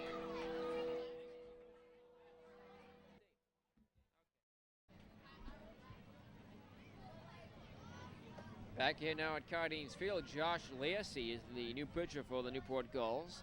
Lacy has a 4.50 ERA. He's 2-0 in 9 appearances.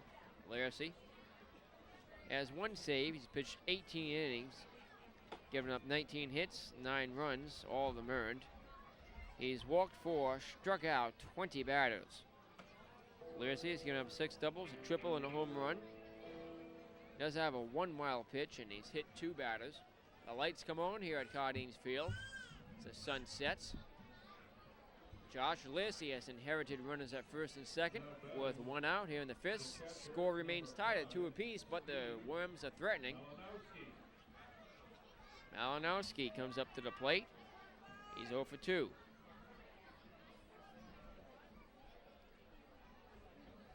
Lacy, we've seen a lot of them thus far this season.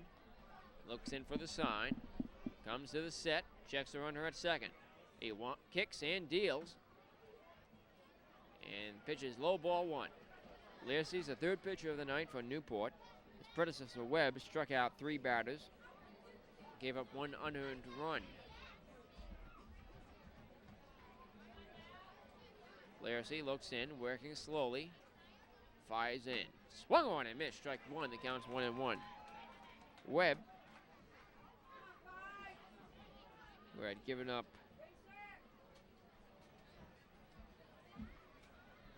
3 hits. 3 hits given up by Webb. Check that. Yes, three hits. I'm right, folks. Double check my math.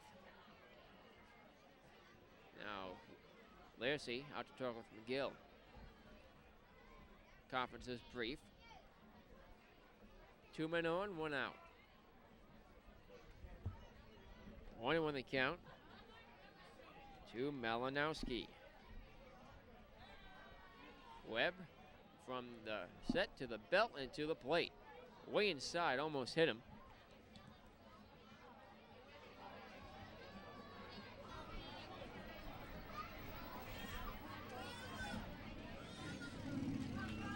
Two and 1 the count to Malinowski.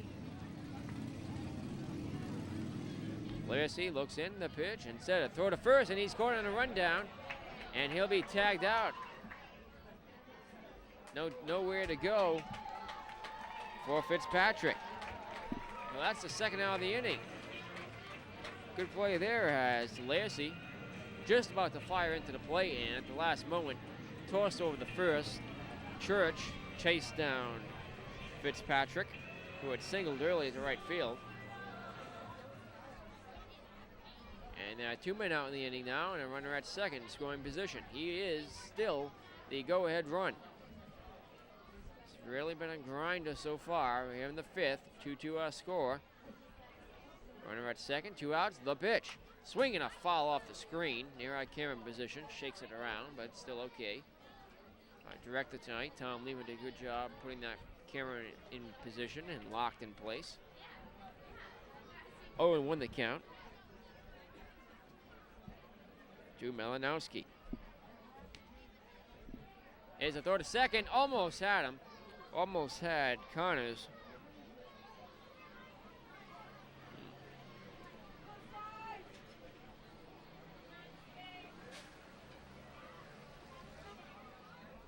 Well, both outs of the inning have been retired along the baselines. The pitch bounces in the dirt, no chance for the run to advance. McGill recovers quickly. Full count now, 3-2 to Steve Malinowski. 2 outs, 3-2 the count, runner at second. Crowd looking for a strikeout, the payoff pitch. Swinging a hard hit ground ball roller right to the second baseman. He fires the first in time for the out that retires his side. Once again, the Silkworms do not score. We go to the last of the 5th, still tied at 2 apiece on the Newport Gulls television network. Ladies and gentlemen, it's now sponsored by Domino's Pizza. Lights are on here at Cardines Field as twilight is upon us here in late June. Scott Brown to lead off for the Newport Gulls here in the last half of the 5th inning. Leading off the Newport half of the 5th inning, the center Brown will be facing Bobby Blevins, who's out for a 5th inning of work. The Gulls have used 3 pitches thus far tonight, giving Paul Nadazia a night off before the critical away game on Sunday in Torrington. The Gulls haven't fared well on the road this season, so they're trying to save some of the better pitchers. The pitch is in there for a called strike. Newport is 6-1 here at Cardines Field. Hoping to go 7-1 tonight, but they'll have to get some runs home first. The pitch missing outside, counts even at 1-1. Brown flew out to left in the first, singled to right back in the second, but was thrown out at second, trying to extend it into a double. Bobby Blevins with the pitch. That's in there for a called strike with an off-speed pitch. Count is 1-2. His next delivery in the dirt. Ball 2, the count's even at 2-2. Gulls trying to get their leadoff man here on base. They did it in the 3rd, and they almost had it in the 4th. However, Douglas, who had a wall ball single, tried to extend it to a double, and he was retired at second. The payoff pitch is outside, ball four, he walked him, so they do get their leadoff man on.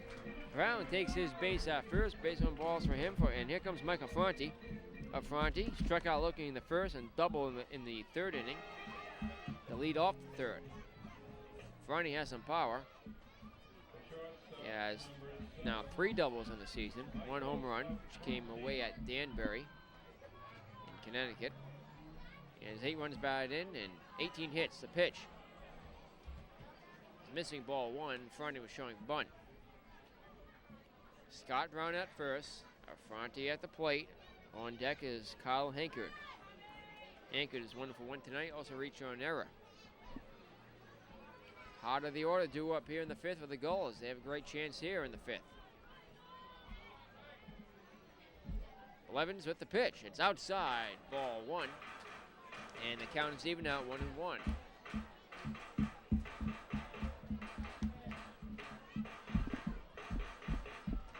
Looking now from Bobby. Checks the runner at first. From the set. Low 1-1 pitch. Outside. Fastball. Ball 2. 2-1 the count to Franti. Franti gets the signs from Mike Coombs at third. Here's a throw back to first, and diving back in is Scott Brown. The Gulls have had several base runners retired along the lines tonight. It's been that kind of game. It's on the road to get those runs home. 2-2. Rather 2-1. The pitch is hit in the air to left center field. Now the center fielder under it makes the catch for the out. Franti didn't get enough of it. And the wind didn't help enough to push it out there. Well, that's the first out of the inning, and Franti's now 1 for 3 tonight. Here comes Kyle Hankard, who reached on error and then later scored. Number 30, Kyle Back in the first, Hankard, single in the third, was erasing a double play. Runner at first, 1 out.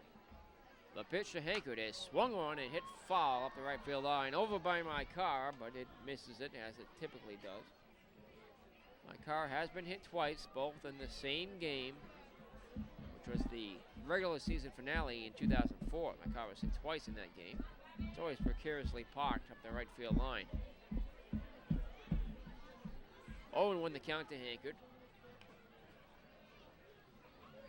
1 out. Scott Brown at first. Outfield playing Hankard deep. From the set. The pitch. Brown goes. There's the pitch out. And they may have him at second. He is out. They got him on the tag. And Brown. And there's another Newport Gull retired along the baseline. It's being caught stealing and a double play. The Gulls keep getting runners on base and they keep getting out. That is 2 outs in the inning. All of a sudden, the go-ahead run is now at the plate instead of on base. Here's the pitch. Swing and a miss, strike 2. 1-2 the count to Hankard. He's behind now, in danger of not reaching base for the first time tonight.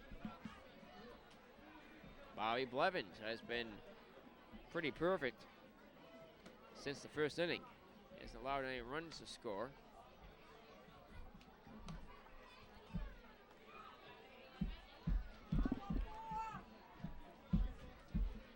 Two and 2 remains to count. The pitch.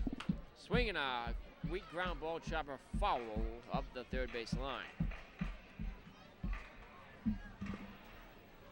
Hankard remains alive.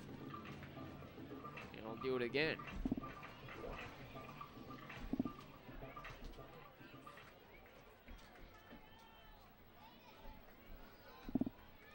The 2-2 pitch is swung on, chopped into left field. Now, great catch made by the shortstop, but his throw is not in time. And it gets away, and into second is Hankard. So on a 2-2 pitch, Hankard lined to the grounded to the shortstop, Andy Perino, who made a great turnaround grab when he was going to left field. Fired into first, but the throw went wide, and now standing at second is Hankard for Blake Church. Church grounded out into a double play in the third. He doubled in the first and later scored.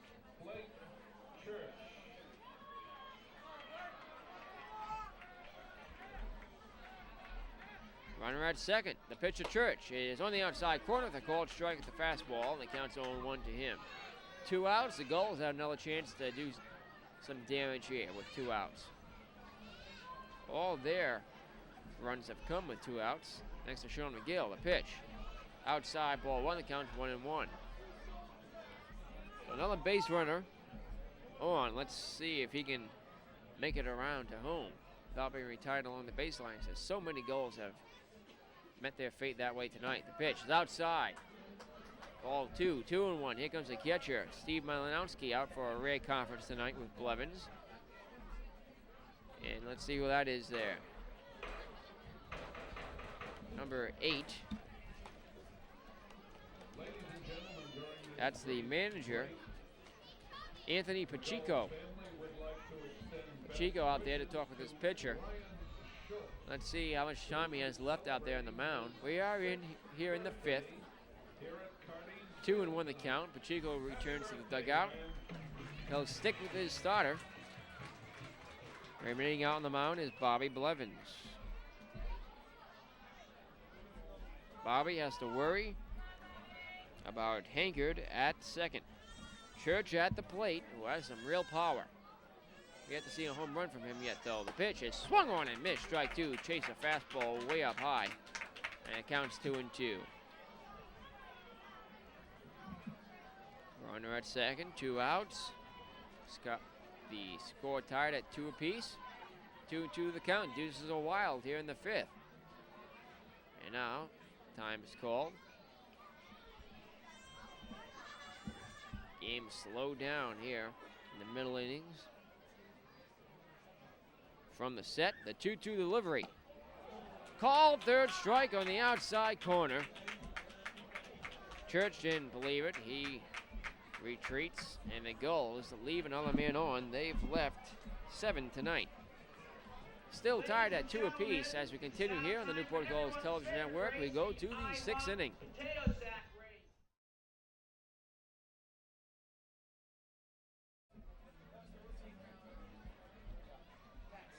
Well, back here now at Cardines Field. And we go to the top of the 6th.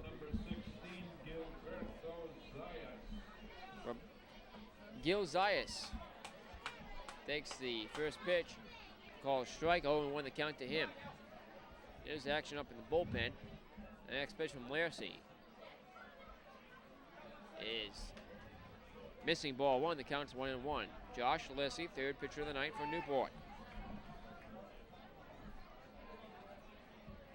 The pitch is grounded right to front. He has it. Double clutches, fires the first in time for the inning's first out.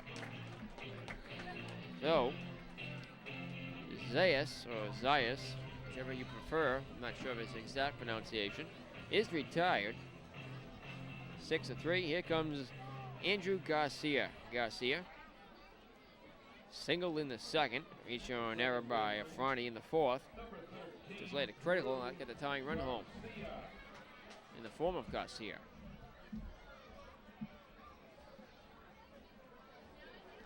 The pitch from Larsey. Check swing. Did he go? No, he didn't. It's ball 1. Larsey with the 1-0. Swung on and missed, strike 1. 1-1 now the count to Garcia. Andy, second baseman for the Silkworms, came to the game tonight batting .350. He's only made a few starts though. The pitch, way outside, ball 1. And the count is 1-2 on him.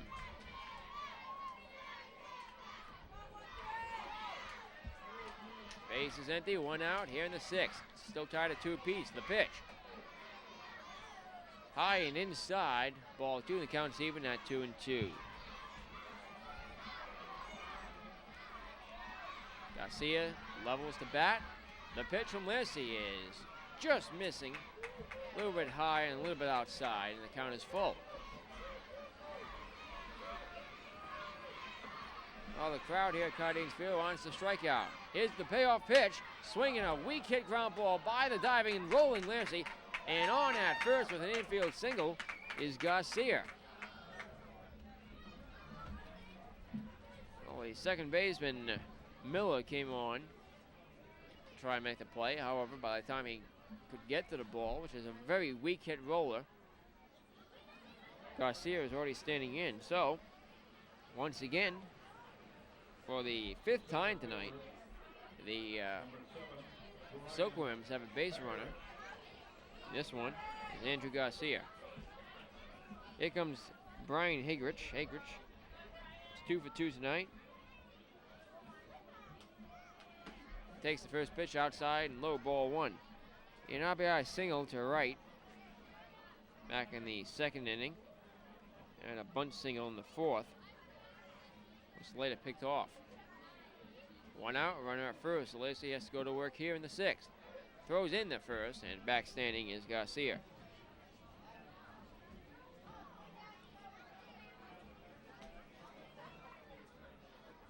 Lacey looks in for the sign from his catcher, Andy Wendell. Lacey's the 3rd pitcher of the night for Newport. He sets and deals, swinging a line drive into right field, but he pulled it foul just off the line. And the count's 1-1 to Hagrich. Brian is 2nd on the Silkworms in strikeouts. He's struck out 15 times. He has a home run, 3 runs batted in, batting .244. Top of the order due up after him. Weak throw to first, and back standing again is Garcia, just a courtesy toss.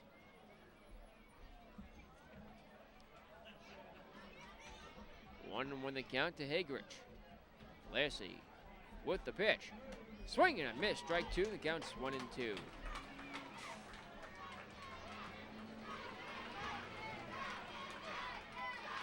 Infield takes a few steps back. Once again, they look for a strikeout here at Cardinals Field. Lacey with the 1-2 delivery instead of throwback to first, and back standing once again is Andrew Garcia.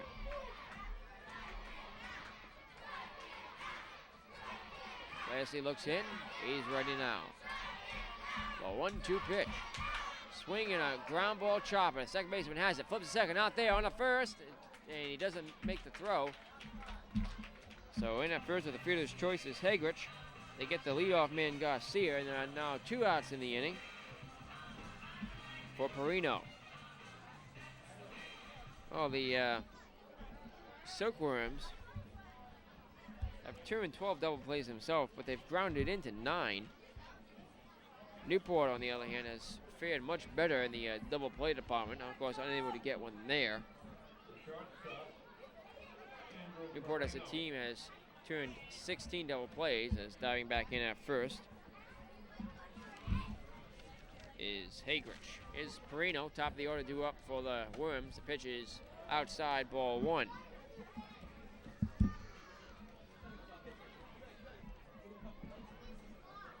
Perino, so for 2 tonight, had a sacrifice flyer and an RBI in the 4th. The pitch, swinging a high pop-up off the netting, up above the backstop, to the right of the screen. 2 outs, 1-1 the count to Andy Perino. A runner at first, Hagrich.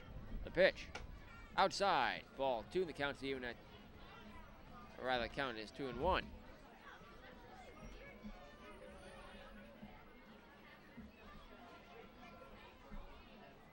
Looking in is Lacey, checks the runner. The pitch. In the dirt, blocked by Wendell. And the count's even at 2-2. I apologize again, folks. Counts 3-1. For some reason our graphics seems a little bit low on the screen there. I'll let them know down in the director's booth to correct that as soon as they can. 3-1 pitch. Swing and a high fly ball pulled foul. So that graphic is kind of blocking off the pitches. It's a little bit low. Move it up a notch. Out of space in there. If they could drop the graphic down there in the tech booth. There we go. Now they finally listen. Wake up down there, guys. Runner at first. Full count on Perino. The pitch. Swing and a shot right to the front. He has it. Flies a long way to first. In time. Got him by half a step for the out there. He ties the side. The Maynard Stranda runner. And we still remain tied at 2-2 as we continue on the Newport Gulls Television Network.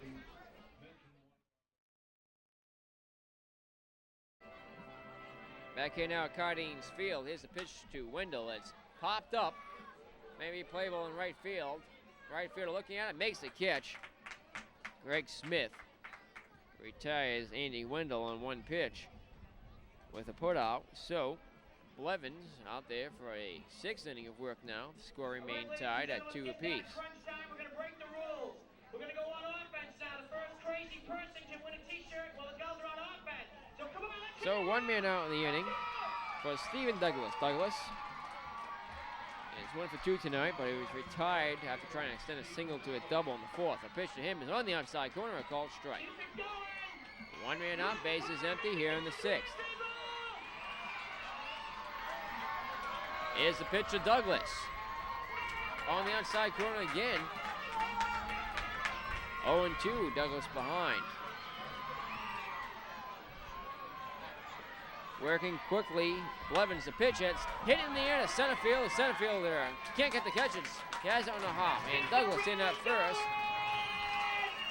So the Gulls get the go-ahead run on at first with 1 out in the form of Douglas. Here comes Jeff Miller. Miller grounded out in the 2nd and walked in the 4th. So Douglas lined that in the center.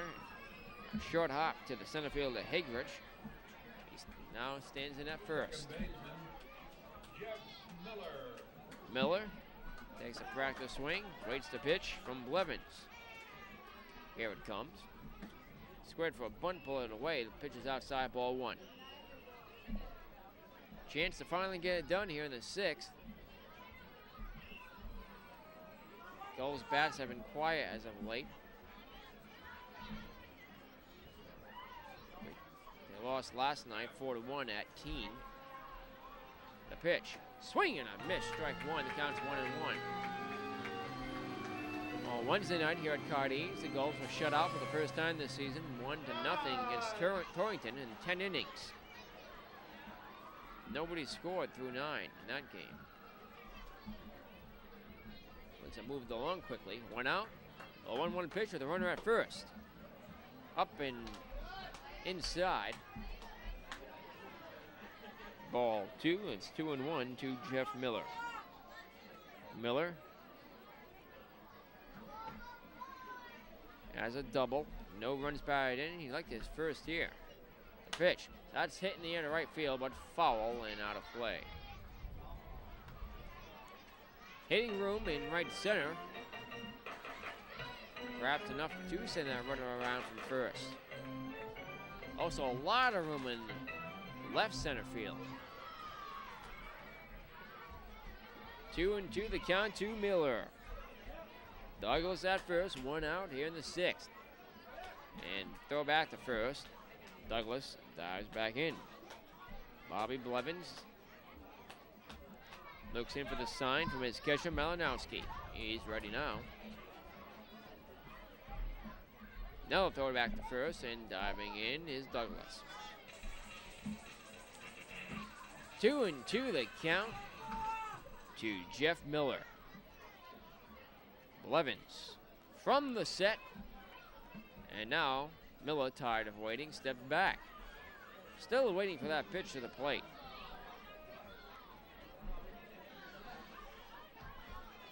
Once again, looking in.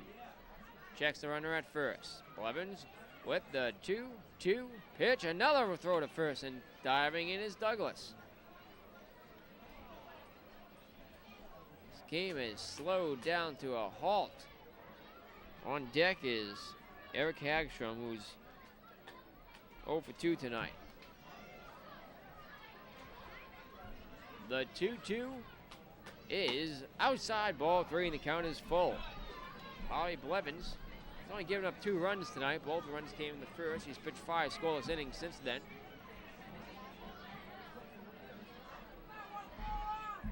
Goals threatening here. The runner at first, 1 out. Full count to Miller. Blevins with the payoff pitch.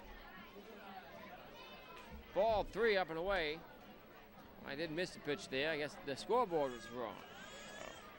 Oh, that was ball 4. Now he walks. So I was right. The scoreboard was right. It was the umpire was wrong.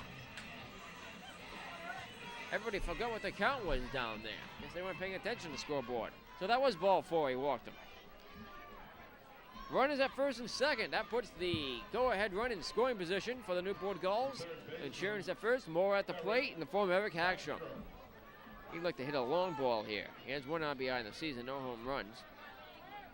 Hackstrom, left-handed batter, facing the righty, who now has a brief conference with his catcher Malinowski.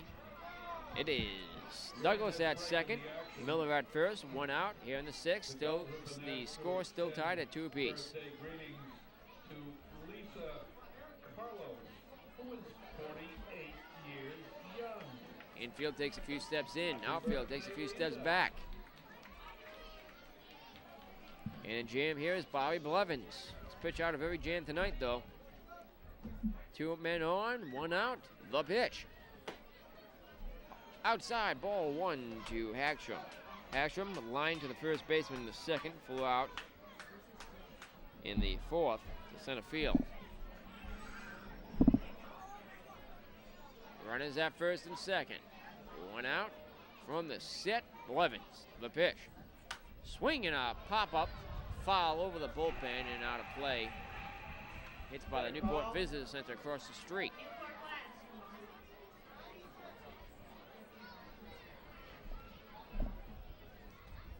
Hackstrom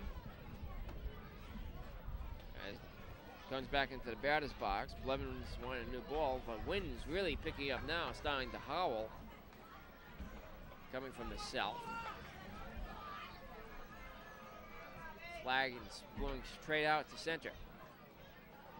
That's the main indicator. Runners at first and second. The pitch is way outside. Ball 2, 2-1 the count to Hackstrom.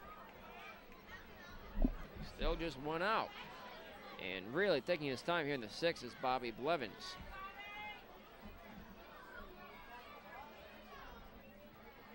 Two men on, the pitch. Swing and a miss, strike 2. The count's even at 2-2.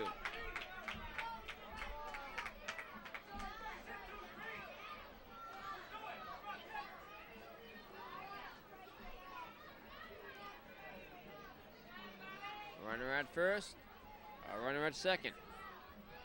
2-2 the count on Hackstrom. The pitch. In the dirt, low, ball 3, and the count is full. Let's see if they all remember down there in the field what the count is this time. Last time, ball 4 was issued, and they all just stood around like it was ball 3. Before finally realizing their error. No error was charged, by the way. No joke there, folks. Runners at first and second. It was a bad one. The payoff pitch.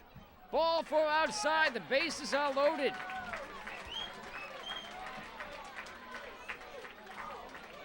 Two straight walks issued here by Blevins. Let's see if that gets anybody up in the bullpen. They do have action now. No sign yet of the manager out. Here comes the catcher now. Malinowski out to talk, and here comes the manager. It is Pacheco out to talk with his pitcher. That may do it for him. He's pitched pretty good baseball up until this point after a shaky start in the first. However, the bases are loaded now. It's Douglas at first, Miller at second, Hackstrom at third. Check that. Hackstrom at first, Miller at second, Douglas at third. Douglas at third base, 90 feet from the plate, is the go-ahead run. Here comes the plate umpire now. Robert Panza. To break up this discussion, the entire infield out there. And they'll stick with their starter again.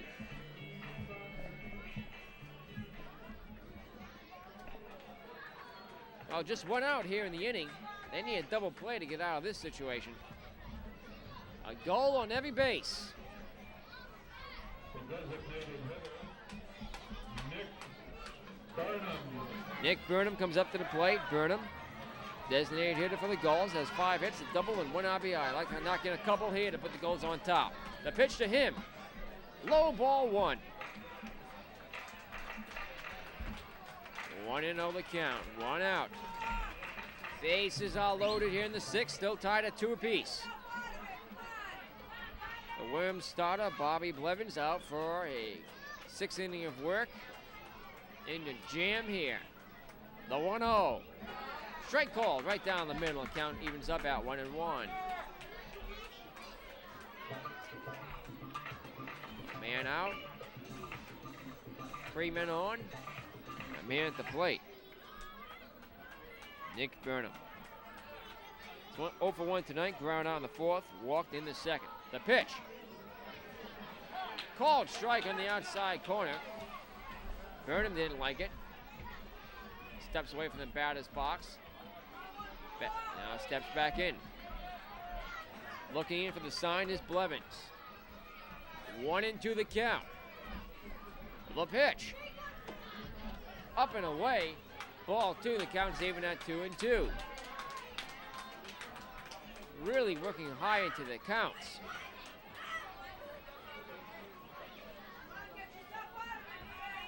Bases loaded.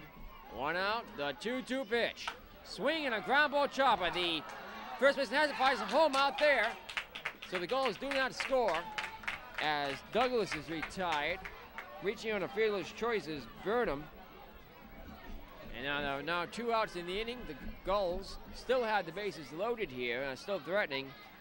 We cycle around to the top of the order and Scott Brown. This game has been progressing very slowly. It's already almost 20 of 9. We're still in the 6th inning. A long way to go.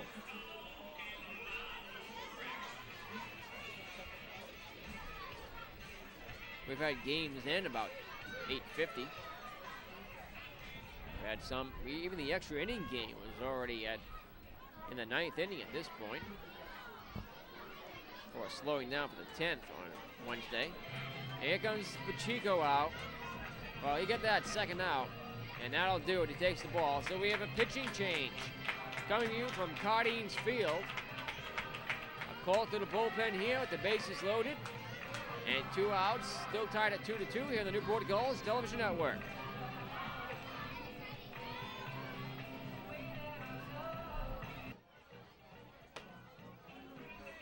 Oh, Billy Harris is the new pitcher for the Manchester Silkworms. He's inheriting a bases loaded 2 out situation here. Harris, and reliever out of the bullpen.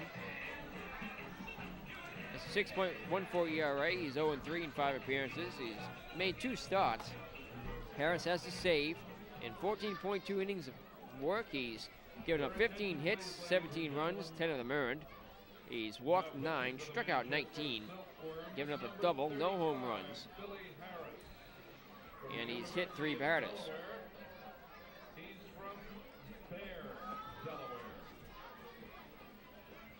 So Billy Harris is the 2nd pitcher of the night for the Silkworms. Manchester's starter tonight, Bobby Blevins, gave up 5 walks, 7 hits, struck out 3 Newport Gulls batters looking. And is responsible for all 3 runners on base here.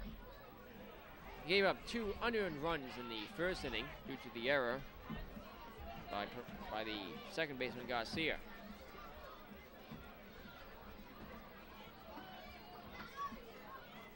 It is Miller at 3rd, Hagstrom at 2nd. Both of those batters walked. And Burnham at 1st. Here comes Zach Clem.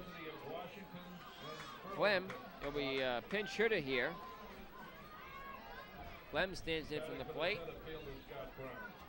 The pitch to him is missing inside, ball 1. 2 outs.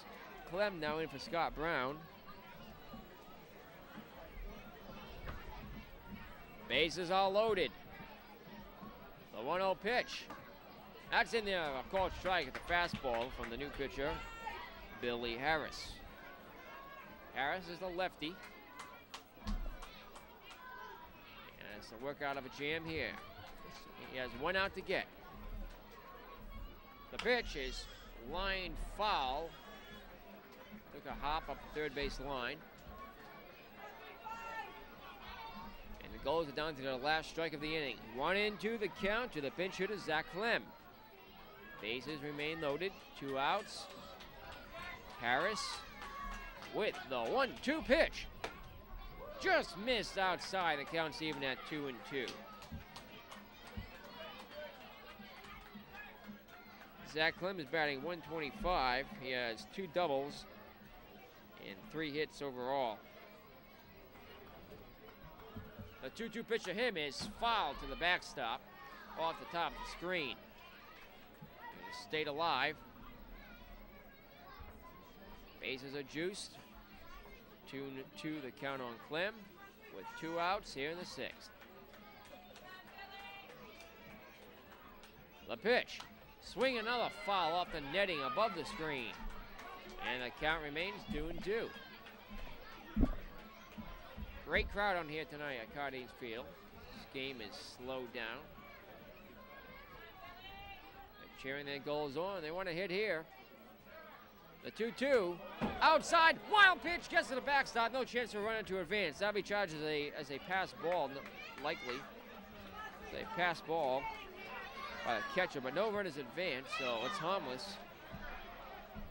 There's not much room here at Cardines between home plate and the backstop, and it's a solid backstop. So it was off the glove of the catcher Malinowski, who got crossed up from the lefty Billy Harris's toss, and bounced right back to him. No chance for runners to advance. Bases remain loaded. Full count now. 3-2 the payoff pitch. The runners go, and it's popped up foul back and out of play. The runners retreat. The runners will be going here again on 3-2.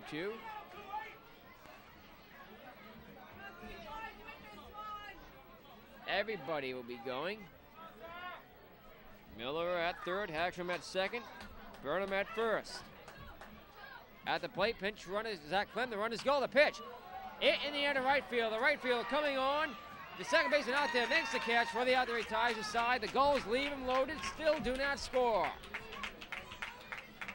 Well, Billy Harris comes on, gets that last out. The Gulls do not score here in the 6th. We go to the 7th. Still tied 2-2 here on the Newport Gulls Television Network.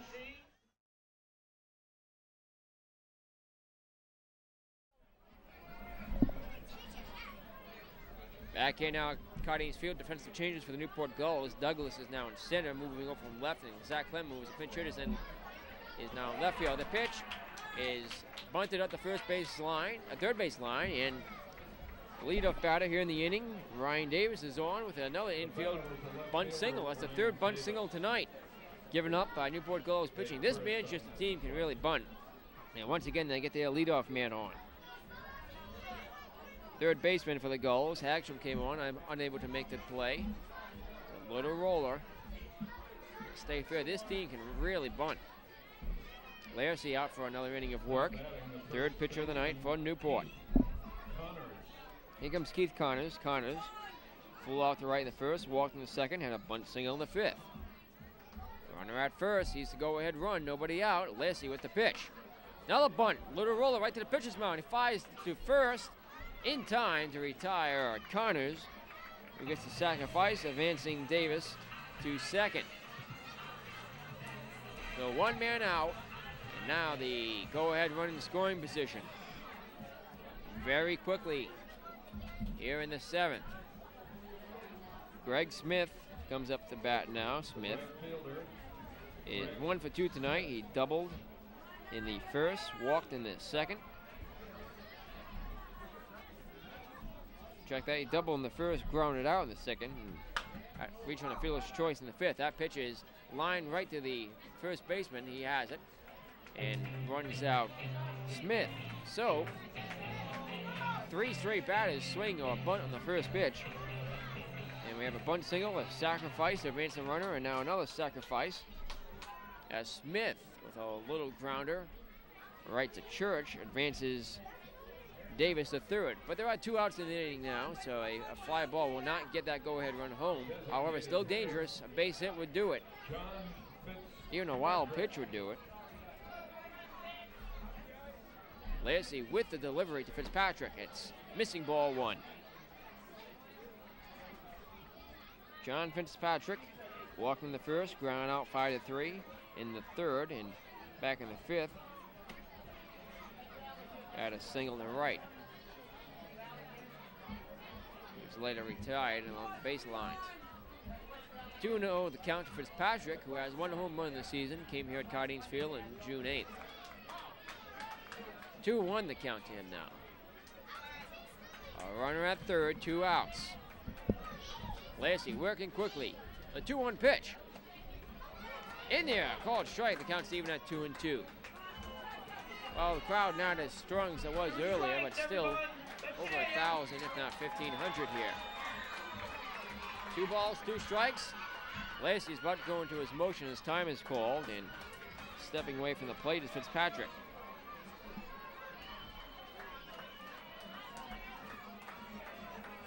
A runner at third. Ryan Davis, the pitch is hit in the air to left center field, way back and gone, a home run. John Fitzpatrick gets his 2nd of the year, and it comes again here at Cardines Field in Newport. And for the first time in a long time, there's been a run scored in this ball game thanks to John Fitzpatrick. The Silkworms now lead it 4-2. Came on a 2-2 pitch with 2 outs. Fitzpatrick with a deep blast to left field over the 30-foot fence out there. Scoring himself and Davis. It's 4-2 Silkworms. Gulls will have to play catch up. Here's the pitch of Malinowski. It's in there, called strike at the fastball. So Lassie gives up a home run. That's the 2nd he's given up of the year. And if I recall correctly, the only other home run he gave up was here at Cardines to Fitzpatrick. There's the pitch. Swung on and missed. Strike 2 counts 1-2 to Malinowski. So Fitzpatrick finally breaks the tie here in the 7th, puts the Worms on top, 4-2. The 1-2 pitch. Swing and a line drive foul up the third base line. Fielded by the bullpen. Well, 2 outs. 1-2 the count to Malinowski. Lassie's disappointed with himself out there. Is 1-2 pitch. Called third strike in the outside corner. That's the first strikeout for Lassie's outing. The side is retired, but the Worms get 2 runs and lead it 4-2. Let's pause for Take Me Out to the Ball Game here at Cardines Field on the Newport Gulls Television Network.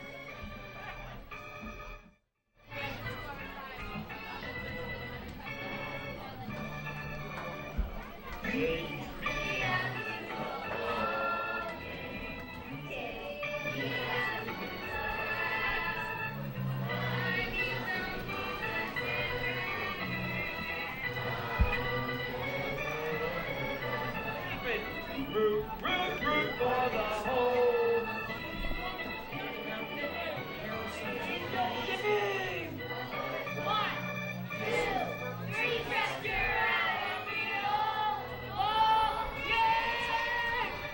Excellent. Got a few happy birthday announcements tonight quick. Kevin Redmond celebrating his 11th birthday. Ben Olafson, 4-2 our score. Take Me Out to the Ball Game is sung here at Cardines Field. We go to the last half of the 7th here on the Newport Gulls Television Network.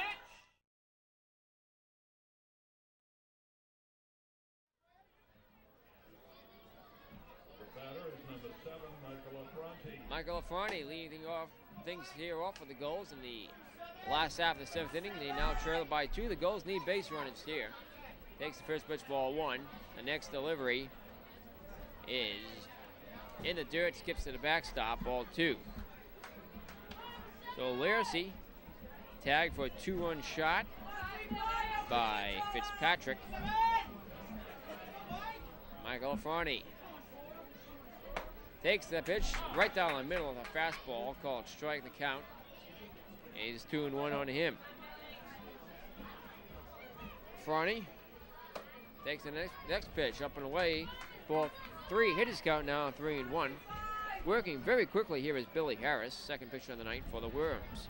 Affronti struck out looking in the first, double in the third, flew out to center in the 5th.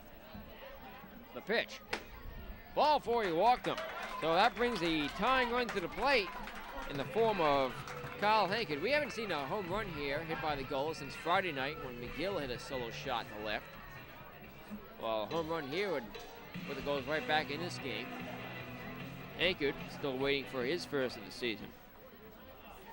He has one run batted in. He's batting .200 coming to the game tonight. He's reached base 3 times tonight. Single in the 5th, single in the 3rd. Reach on error in the 1st. He scored in that inning.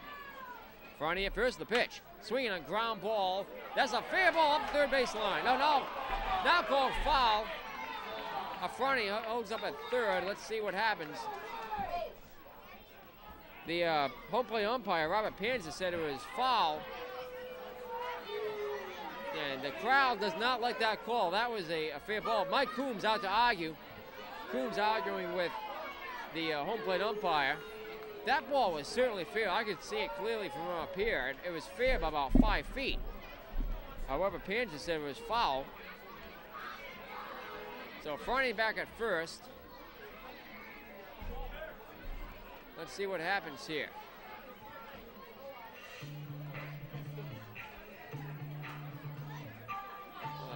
The base umpire is signaling out there. I'm not sure why. Right, well, we're in the middle of that argument. We have a pitching change. So we'll sort things out. We'll come back in a moment. We have a pitching change and call to bullpen here at Cardines Field. 4-2 our score on the Newport Gulls Television Network.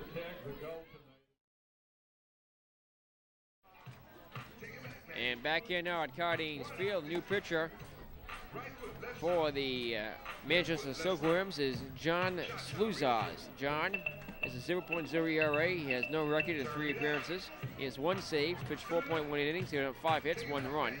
That run was unearned. It's 9 o'clock as a fire station horn behind us signifies.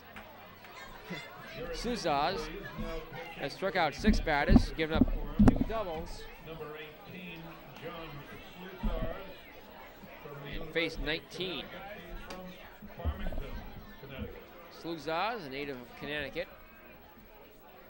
Takes the last couple practice pitches. Well, that was really the wrong call there by the home plate umpire, Robert Panzer, said that was a foul ball. It was clearly fair, and landed in fair territory.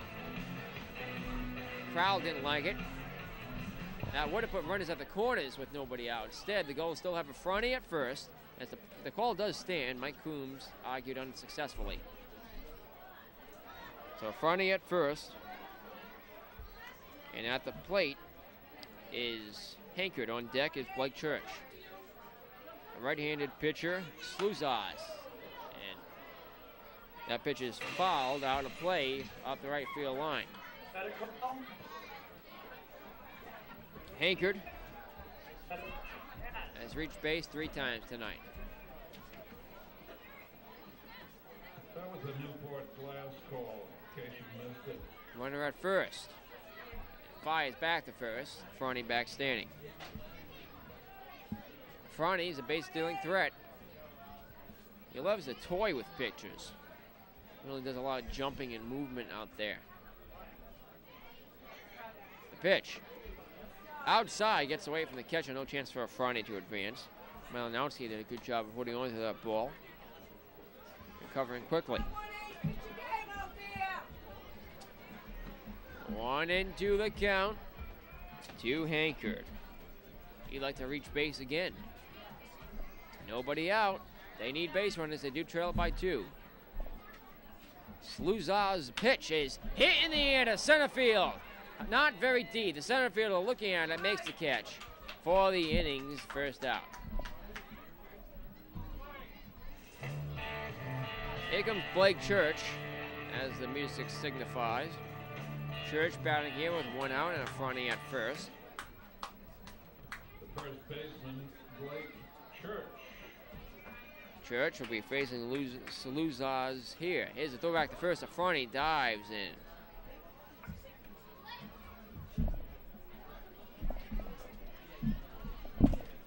John Sluzaz looks in. Gets the sign from Malinowski. The pitch is outside. Ball 1. 1 out here in the 7th. Gulls 6-1 here at Cardines, trying to go 7-1, but they trailed by 2 right now. Franny at first, the pitch. Outside, Franny almost caught, and they didn't get him. Very close play there at first. Get a t-shirt. Come on, let's go. I'll see ya. Crowd gets back into the game now. 4-2 our score in the 7th. Runner at first, 1 out. The 2-0 pitch to Church is outside, ball 3, 3-0. Let's get loud. Tying run at the plate for Newport. Go ahead, run the on deck circle still. The pitch. Ball.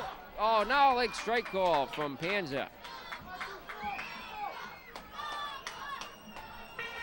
Well, I thought it was ball 4, as did Church, but it just nipped the outside corner. Hitters count now 3-1 on Church. Sluzas fires back to first in front. He dives in. His uniform is pretty filthy now. Sluzas from the set. The 3-1 delivery. Check swing. Did he go around? Yes, he did. It's a called strike anyway, and the count's 3-2. Panza dusts off the plate. They spray paint that plate white prior to the games here at Cardines. Runner at first. Tying run at the plate. The 3-2 is outside, ball 4. You walk him.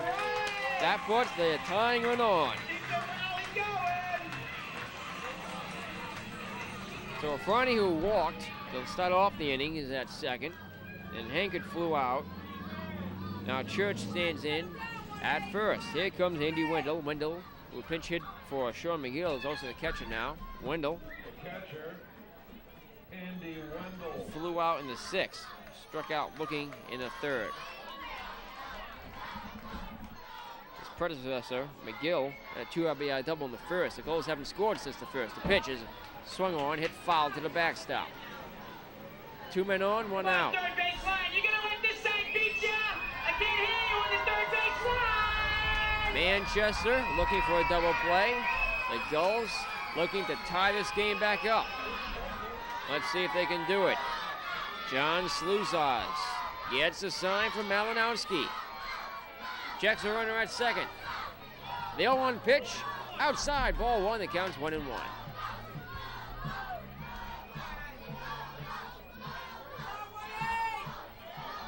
Once again, Wendell stands in. The 1-1 pitch. Ball 2 outside. 2-1. Franny at second, he can run. Church at first, Wendell at the plate. On deck is Douglas. Douglas, 2 for 3 tonight. Franny hops around. Here's the pitch. Gets to the backstop. Franny advances to third. Church to second. Wild pitch. And now the Gulls have the tying runs in scoring position. Go ahead run at the plate in the form of Wendell. 1 out. Oh, there goes a double play. They still have a chance to get a runner at home.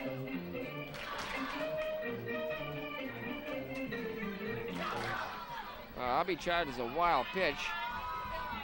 Wendell awaits the 3-1 delivery. Here it comes. Check swing in, go around, ball 4.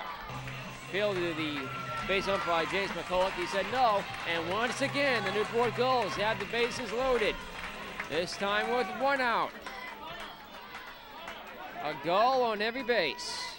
Franny at third. At second base is Blake Church.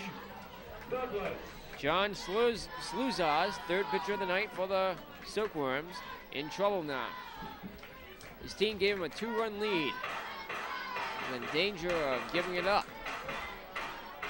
Stephen Douglas grounded out to the second baseman in the first. Singled and was out at second, trying to extend his single into a double. Well, Conference out on the mound. And that'll do it. So we have another pitching change. We'll tell you about the new pitcher next as we have a call to the bullpen and pitching change coming in from Cardines Field here on the Newport Gulls Television Network.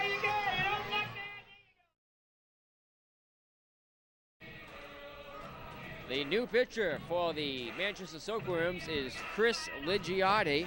Ligiardi pitched here at Cardines on June 8th in the Worms 6-5 loss to the Gulls. Ligiardi has a 4.35 earned run average. He's 0-1 in 6 appearances. He has not made any starts on the season. He's strictly a relief pitcher. Ligiardi inheriting the bases loaded situation with 1 out here. In the 7th, Gulls trail it by 2. Chris has pitched 10.1 innings, given up 17 hits, 5 runs, all of them earned. He's walked 2, struck out 9. He's given up 3 doubles, no home runs, has 2 wild pitches, and has hit 1 batter. Chris Ligiardi, Jersey Institute of perhaps Ligiard, maybe he's silent. I'll just call him both names. Afrani, who walked to start off this inning, remains at third. Blake Church at second. First base is Andy Wendell. Coming up to the plate is Stephen Douglas. Douglas is 2 for 3. 1 out, 4th pitcher of the ninth, Chris Ligiardi, ready to deal to Douglas. Bases loaded. Tying run at second, go-ahead run at first. Insurance at the plate. He deals to Douglas. It's on the outside corner, call a strike with a slider, and counts 0-1.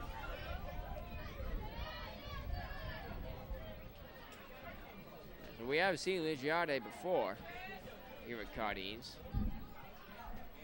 Gets a sign from Malinowski. The 0-1 pitch. Swing and a miss, strike 2, Douglas. Late on that fastball. In a hole now, 0-2. Bases are loaded. Gulls cannot afford a squander here. Time's running out. From the set. The 0-2 pitch. Swing and a foul tip to the backstop. 0-2 remains the count to Douglas. Double play is possible. We've already seen it. Well, we saw an out at home play on a fielder's choice earlier. That was back in the 6th inning when the Gulls had him loaded with 1 out. That's how they got the 2nd out. Ligiardi from the set, the pitch. Swinging a foul very high and backing out of play. 0-2 account remains to Douglas. Bases loaded, 1 out here in the 7th. Gulls need that key hit right here. Ligiardi sets, kicks, and deals. Swinging a foul tip. In and out of the catcher's mitt. He just barely stayed. Oh, now, will that do it? Yes, it will. Well, actually, Malinowski held on to it. He held on to it. So that's a strikeout. That's the 2nd out of the inning. Couldn't tell from this vantage point if the catcher, Malinowski, was able to hold on to it. Well, that's 2 men out. The Gulls in danger of a squander here. Jeff Miller comes to the plate now. Miller grounded out in the 2nd, walked in the 4th, walked in the 6th. 2 outs. Bases remain loaded. Ligiardi with the pitch to Miller. Here it comes. In the dirt, wild pitch. Gets to the backstop. 1 run scores. And the Gulls now trail it 4-3. Afrani, who runs very quickly, made it home before the ball could even be recovered by the catcher Malinowski. It's a 4-3 ball game. Tying run now stands 90 feet from the plate at third. New life for the Gulls here in the 7th. They got to run back. It's a 1-run ball game. They still have the go-ahead run at 2nd as well. First base is now unoccupied. So Afrani scores. Jeff Miller remains at the plate. Another wild pitch from Ligiardi. We've seen 2. Here's his next delivery. That's swung on, hit foul, backing out of play. Tiring foul ball. Lands in the intersection behind us. Nearly hits the pedestrian. 1-1 the count to Miller. Miller would like to put the Gulls on top right here with a home run. Miller has yet to hit one this season. He has a double. No runs batted in. The pitch is in there for a called strike, and it counts 1-2.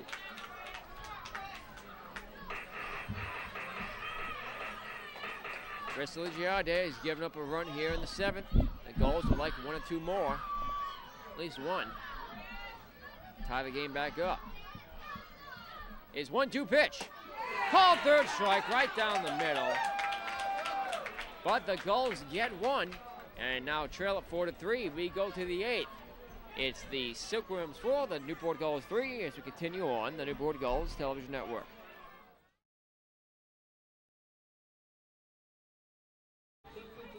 We go to the 8th inning. The Newport Gulls now within a run. They have a new pitcher out on the mound now. Their 4th pitcher of the night will be Mike Maha. Maha is the only goal back for a 3rd season. Maha, we saw him on, he actually picked up the loss during the extra inning game on Wednesday versus Torrington. 1-0 was the final score in that game. Michael Maha has a 4.26 ERA. He's 0-2 in 4 appearances. Maha has 1 save. He's pitched 6 innings, given up 8 hits, 4 runs, 3 of them earned. He's walked 4, struck out 20. He does strike out a lot of pitches, a lot of batters, I should say. I'm sure he's striking out a couple pitchers in his career, too. So Maha getting ready to work here in the 8th to keep the score close. The Gulls have 6 more chances. 3 outs in the last of the 8th and 3 outs in the last of the 9th, for those of you who may not know baseball that much. Bases empty, leadoff batter. Zayas takes the first pitch outside, ball 1. I call him Zayas after the Planet of the Apes doctor by the same name. Zayas waits the next pitch from Maha, is working from the stretch. It's foul tipped around the plate area, and the count is 1-1. Zayas single in the 2nd, struck out in the 3rd, and ground out to the shortstop in the 6th. He's 1 for 3 tonight.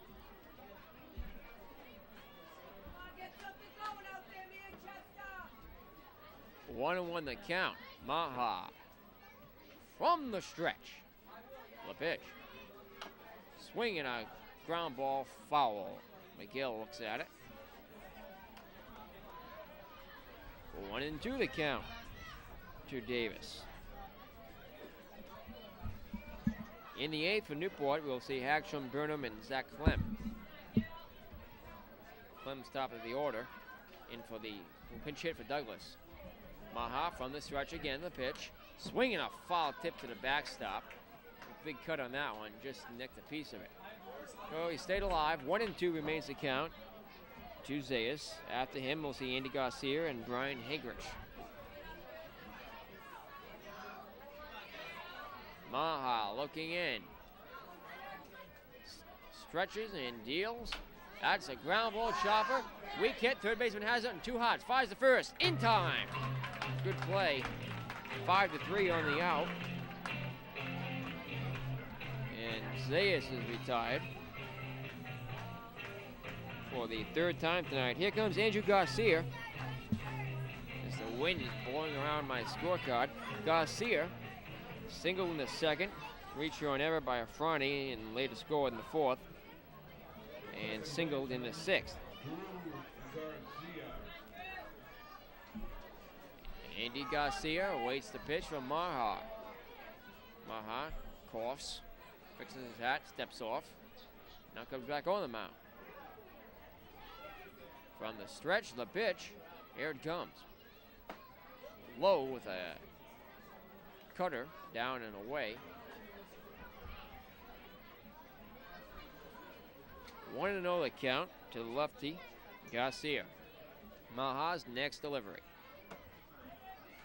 On the outside corner, called strike. So we've seen a lot of Maha here on the NGTN in the last 2 years. Of course, Mike's been at the Gulls for 3 years. Maha looking in, stretches, and fires. On the inside corner, called strike. Counts 1-2.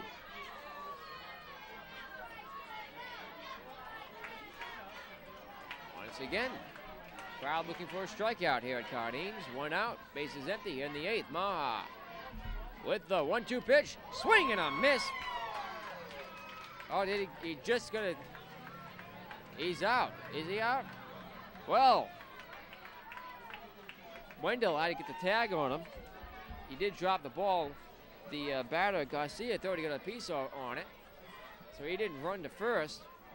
So Wendell just walked up to him and tagged him. You're out. 2 men down now in the inning. So 2 up, 2 down for Brian Hagerich. Hagerich had an RBI single in the 2nd, a bunt single. It was later picked off in the 4th. Reach on a fielder's choice in the 6th. Maha's pitch to Hagerich is outside, low ball 1.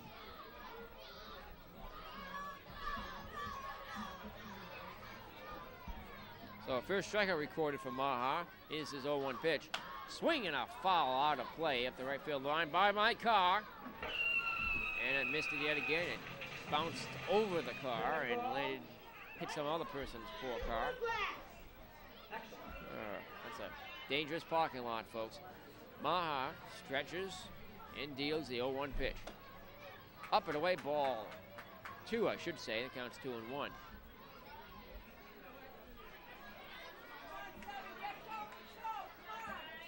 Two outs, space is empty. Maha working here. He's the 4th pitcher of the night for Newport.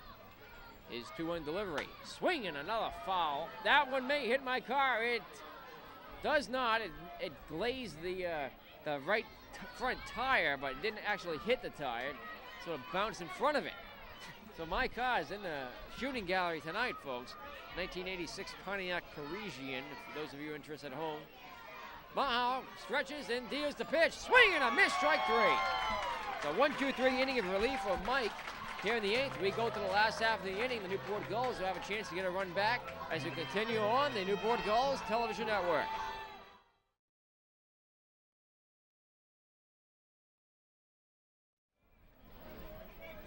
And back here at Cardines Field, here's the pitch, and it's low ball 1.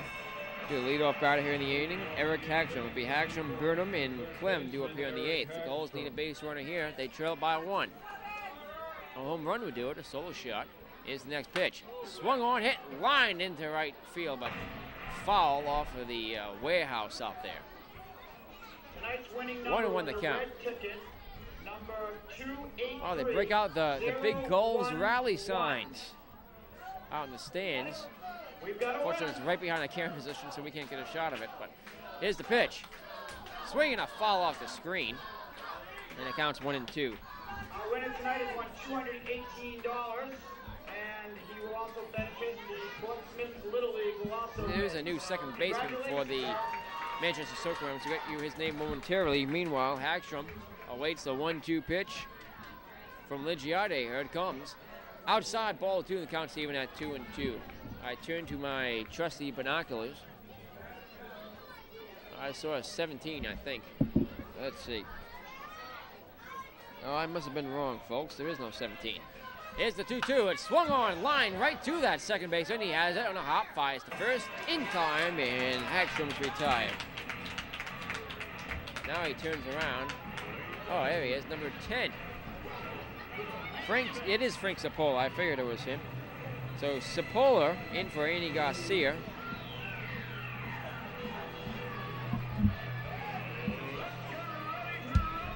That's the only defensive change here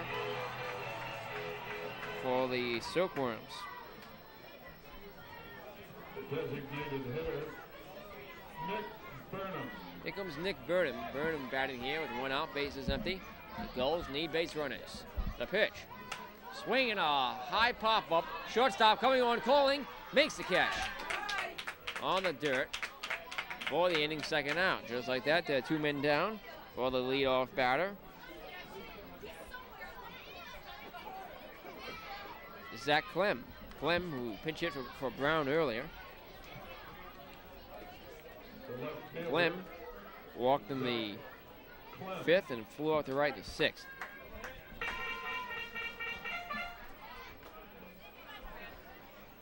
Here's the pitch to Clem. That's hit in the air to left field, but not very deep. The left field coming on, charging hard. Shortstop out, left field drops the ball. It's off his glove. Clem will have to slide back into first. He thought about going to second after he dropped the ball out there. There was Ryan Davis in left field calling for the catch in shallow left, and he dropped the ball off his glove. Now the Gulls have the tying run on. The go-ahead run comes to the plate in the form of Michael Affronti. Affronti walked to start off the 7th inning, full out the 7th, the 5th, double in the 3rd, and back in the 1st inning, he struck out looking. Oh, here once again comes Pacheco out to the mound to talk with his pitcher, Ligiade. They've already gone through 4 pitches tonight. The whole infield comes in now. Well, there are 2 outs, runner at first. I don't know how necessary this is.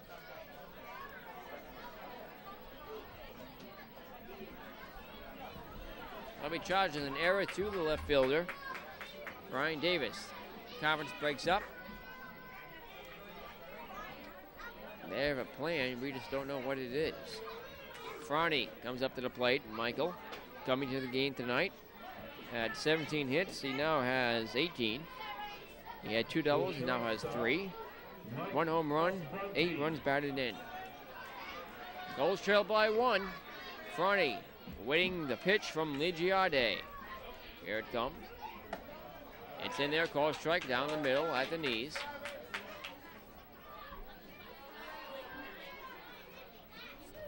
Affronti looks in, and here's a throwback to first. Only a fake from Ligiade, and they call a balk. He was already in motion, so Ligiade balks, and into second goes Zach Clem.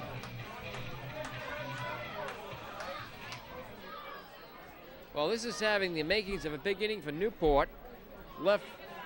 They got 2 outs real quick, but then Zach Clem hit a shot to left field that was dropped by Ryan Davis, and now a balk advances him to second. That puts the tying run in scoring position for Franny. The pitch, swing and a miss, strike 2. The count to him is 0-2.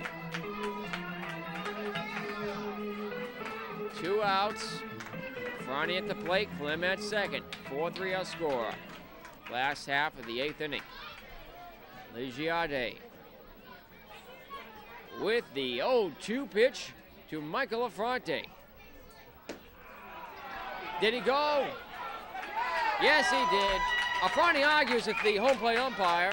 Affronti thought that pitch was outside, and he will not be ejected. No ejections here. Affronti very disappointed. Fires his bat. Fires his helmet. Affronti still shouting at the umpire. Mike Coombs out to argue about the plate. Affronti still yelling, and still nobody ejected here. Affronti very angry, and Coombs still arguing about the strike call there. No ejections.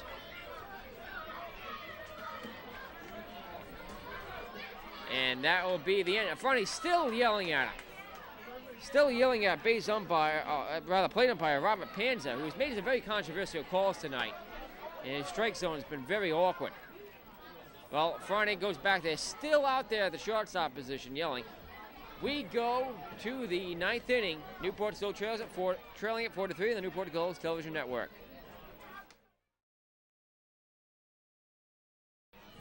Well, back here now at Cardinals Field, a very heated argument ends, and Michael Affronti's been pulled out of the game now. Mike Coombs just want him out there all fired up like he was. And his reaction was very heated. I'm surprised he wasn't ejected.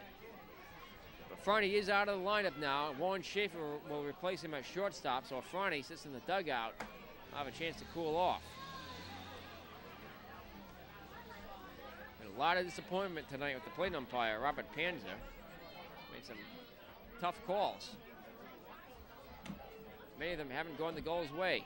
Here in the 9th, the Gulls continue to trail at 4-3. They'll have 3 more chances in the last half of the inning. They'll have to get through this first. Panza clears off the plate. Leading off for the Manchester Silkworms here in the 9th will be the leadoff batter, Andy Perino. Out for another inning of work is Michael Maha. Maha, left-handed batter, power pitcher, strikes out a lot of batters. Oh, can be wild at times. Works great under pressure, though. Trying to keep the score close to give the Gulls one last chance in the ninth. Perino flew out to left in the first, ground out, and with a sacrifice in the second, he takes the first pitch. On the inside corner, I call it strike. Perino had to sacrifice an RBI in the fourth and ground out to the shortstop in front in the sixth. Maha working slowly from the stretches. Swung on and missed. Strike two, 0-2 the count. To Perino. After him, we'll see Davis and Connors. Maha hoping for a quick 1-2-3 inning and get the Gulls offense back out there. From the stretch, the 0-2 pitch. Missing low, ball one, the count's 1-2.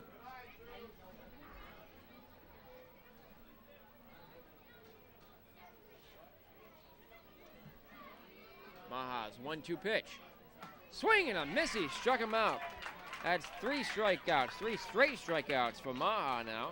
He struck out two batters in the eighth. Ryan Davis comes up to bat now. Davis walked in the first, struck out in the second, grounded out to the first baseman in the fourth, and bunted at a bunt signal in the seventh. So Davis is 1 for 3 tonight. Ryan Davis. Maha pitching to the lefty Davis. His delivery is missing outside, ball one.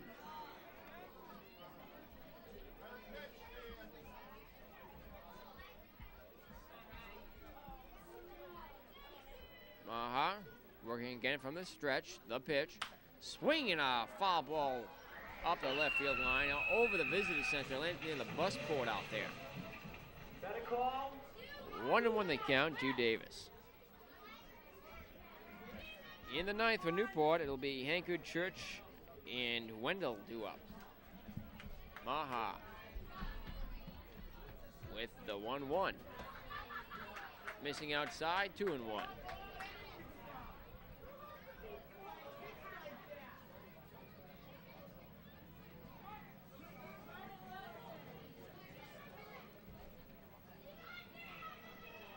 The 2-1 pitch. Swinging a ground ball right to Maha. He'll casually underhand to first for the inning's second out. 1-3. Here comes Keith Connors. Connors flew out to right in the first, walked in the second, bunt single in the fifth, and France running on a sacrifice in the seventh. Connors is 1 for 2 tonight. It'll be the last chance for the Worms to tack on a run or two before we can take this game to the last of the ninth. Gulls want to avoid their second straight loss here at home and their third straight loss overall.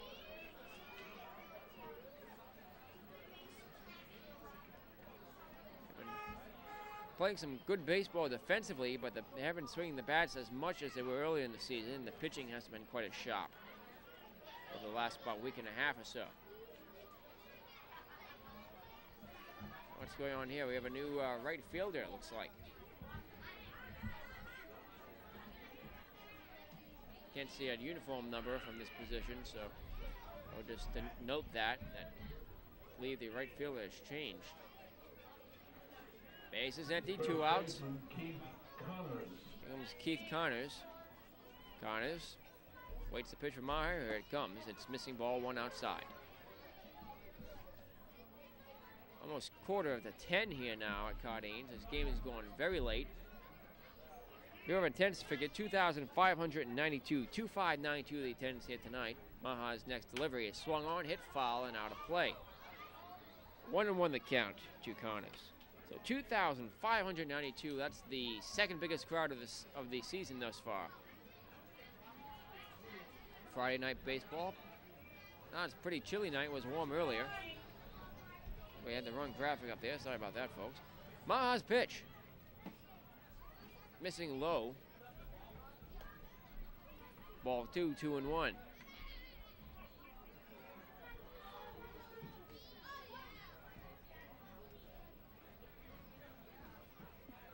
Maha shakes off his hand.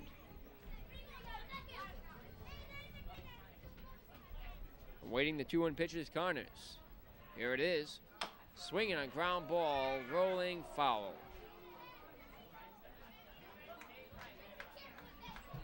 2-2. 2. Keith Connors. The game's picked up a little bit here in the latter innings. A very slow 6th inning.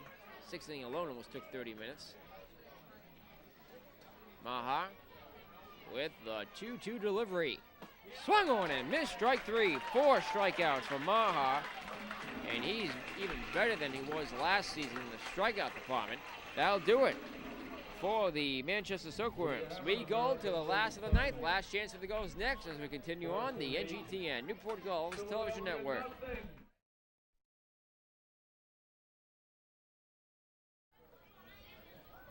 Last of the ninth, last chance for Newport. It's already 10:15 here at Cardines Field. It's the latest a game has gone yet this season. Game started about 6:30. We're already over the 3-hour mark now. The right fielder, Kyle Hanker to lead off here in the ninth. He'll be followed by Blake Church and Andy Wendell. Last chances for the Newport Gulls. They trail it by 1 run. Ligiati out for another inning of work. The pitch to Hanker is missing on the outside, ball 1. Well, of the 2,500 fans here tonight on Portsmouth Appreciation Night, still about 500 will remain. The 1-0 pitch is swung on and foul tipped around the plate area. And the count evens up at 1-1.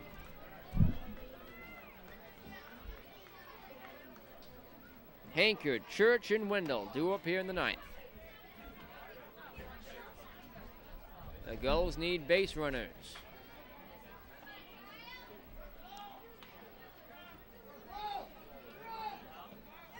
Legiade, or Legiad, depending on how you pronounce it, with the 1-1. Just missed inside.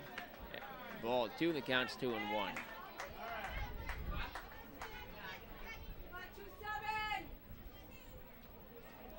Chris looks in for the sign from his catcher. And the pitch. Swinging a high fly ball in right field deep. This ball is foul. Foul by about 15 feet to the right of the pole. Well, let's hear it for the Gulls. Let's get them over the top. Crowd still hoping the Gulls can pull it off here tonight. They've come back in the ninth here at Cardines this season already. And they've also failed to come back in the ninth once. Matter of fact, in the 10th, that game was. The extra inning game versus Torrington, they dropped the game 1-0 on Wednesday. On the 22nd of June, the pitch, missing ball 3, 3-2 to Hankard. The Gulls trail by 1. They really need base runners. Perhaps a home run. The payoff pitch is swung on, hit in the air to right field deep, way back, and caught. Pretty good catch out in right field by Greg Smith. And that's the first out of the inning. Hanker gave that ball a ride. Wasn't hit very high, but it was deep to right. Caught it on the warning track. Proverbial warning track. It's just grass out there, folks. What do we call it, the warning track anyway? Here comes Blake Church. Church double in the first, ground out into a double play in the third. Takes the first pitch out inside, ball 1. He struck out looking in the 5th and walked in the 7th. Church scored back in the first inning. Gulls have scored in the 1st and scored in the 7th. 1-1 the count on Church. They're running out of time. Ligiade fires in the dirt, blocked by the catcher Malinowski. 1-1 the count.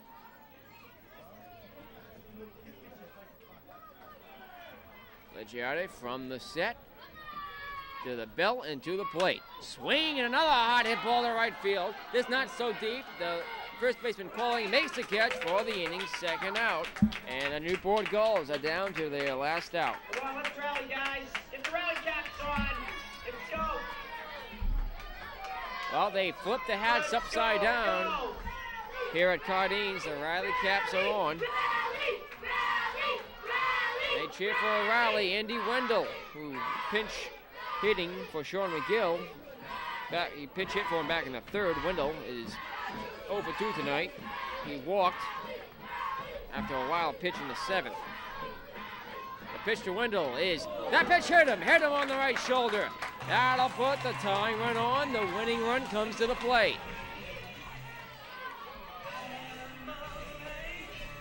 So Wendell hit by the first pitch he sees. That's the first hit batter of the night in this ball game. Here comes Stephen Douglas. He'll get a chance here. Douglas will be batting with Wendell at first. 2 outs. Bottom of the ninth, 4-3 our score. Douglas ground out to the second baseman in the first. He singled in the fourth and was tagged out at second, trying to extend to a double. He singled in the sixth and was later erased. And he struck out in the seventh. The pitch. Missing outside, ball 1. Andy Wendell at first. Douglas at the plate. Left-handed batter facing the right-handed pitcher, Chris Leggiade. Fourth pitcher of the night for the Silkworms. Manchester leads it 4-3. Chris with the pitch. Swing and a high fly ball to center field deep. Way back, and this ball will be caught for the out. The reties the side. The ball game is over. Brian Hagrich made the catch out there in center as both Hankard and Douglas give balls rides to both right and center field respectively, but it's not enough. The tying run stranded at first, and the Gulls lose the ball game tonight. 4-3 the final score. They've dropped 3 straight. And now a game and a half back of the Danbury Westerners in first place, pending the results of Danbury's game. Newport loses it 4-3 tonight. I'm Nick Lima on the NGTN. We'll be back to wrap things up next as we continue on the second season of the Newport Gulls television network. 4-3 the final score tonight. Josh Lacey gets the loss to Newport. Billy Harris with the win for the Worms. Newport falls to 9-8 overall. They're pretty much even right now at a 500. We're still waiting on the results from the Danbury Westerners game. Until we get that, we're not sure of where the Gulls stand in the division, but at the moment they're one and a half games back of Danbury. Newport now in second place in the division, a game and a half back. Well, Newport loses tonight 4-3. You saw the entire game here on the Newport Gulls television network. It was a back and forth game from the start. Newport out to an early lead, then falling behind after the score was tied for quite a long time. Tonight's game is watched by over 2,500 people on Portsmouth Appreciation Night here at Cardines Field in Newport. It was a very long game. It took over 3 hours and 15 minutes to play. And Newport, again, loses tonight. 4-3 the final score. They've dropped 3 straight. We'll have our next broadcast coming up next week on the NGTN on Wednesday of next week, as well as the Team USA game and the Newport Gulls Sanford Maidens rematch game, all coming up on July 4th weekend. We'll bring all those Newport Gulls home games and the remainder of the home game season, as well as the first 2 rounds of the playoffs to you here on the NGTN. Let's take a moment to thank those who've made our broadcast possible. The executive producer of Newport Gulls Baseball is Steve Andrade. Our director, Tom Lemer. Our camera guy tonight, doing a fine job as always, Chris Salisbury. Our audio technician was Ryan Phoenix, and our graphics engineer was Sam Bernier. I'm Nick Lima. Newport Gulls lose it tonight, 4-3 the final score at Cardines Field. Newport playing the Torrington Twisters on Sunday. I'll be bringing that game to you live via the internet on Team Line with the Newport Gulls Broadcasting Network. Once again, final score 4-3. Newport Gulls lose it tonight. Until our next broadcast, so long, everybody.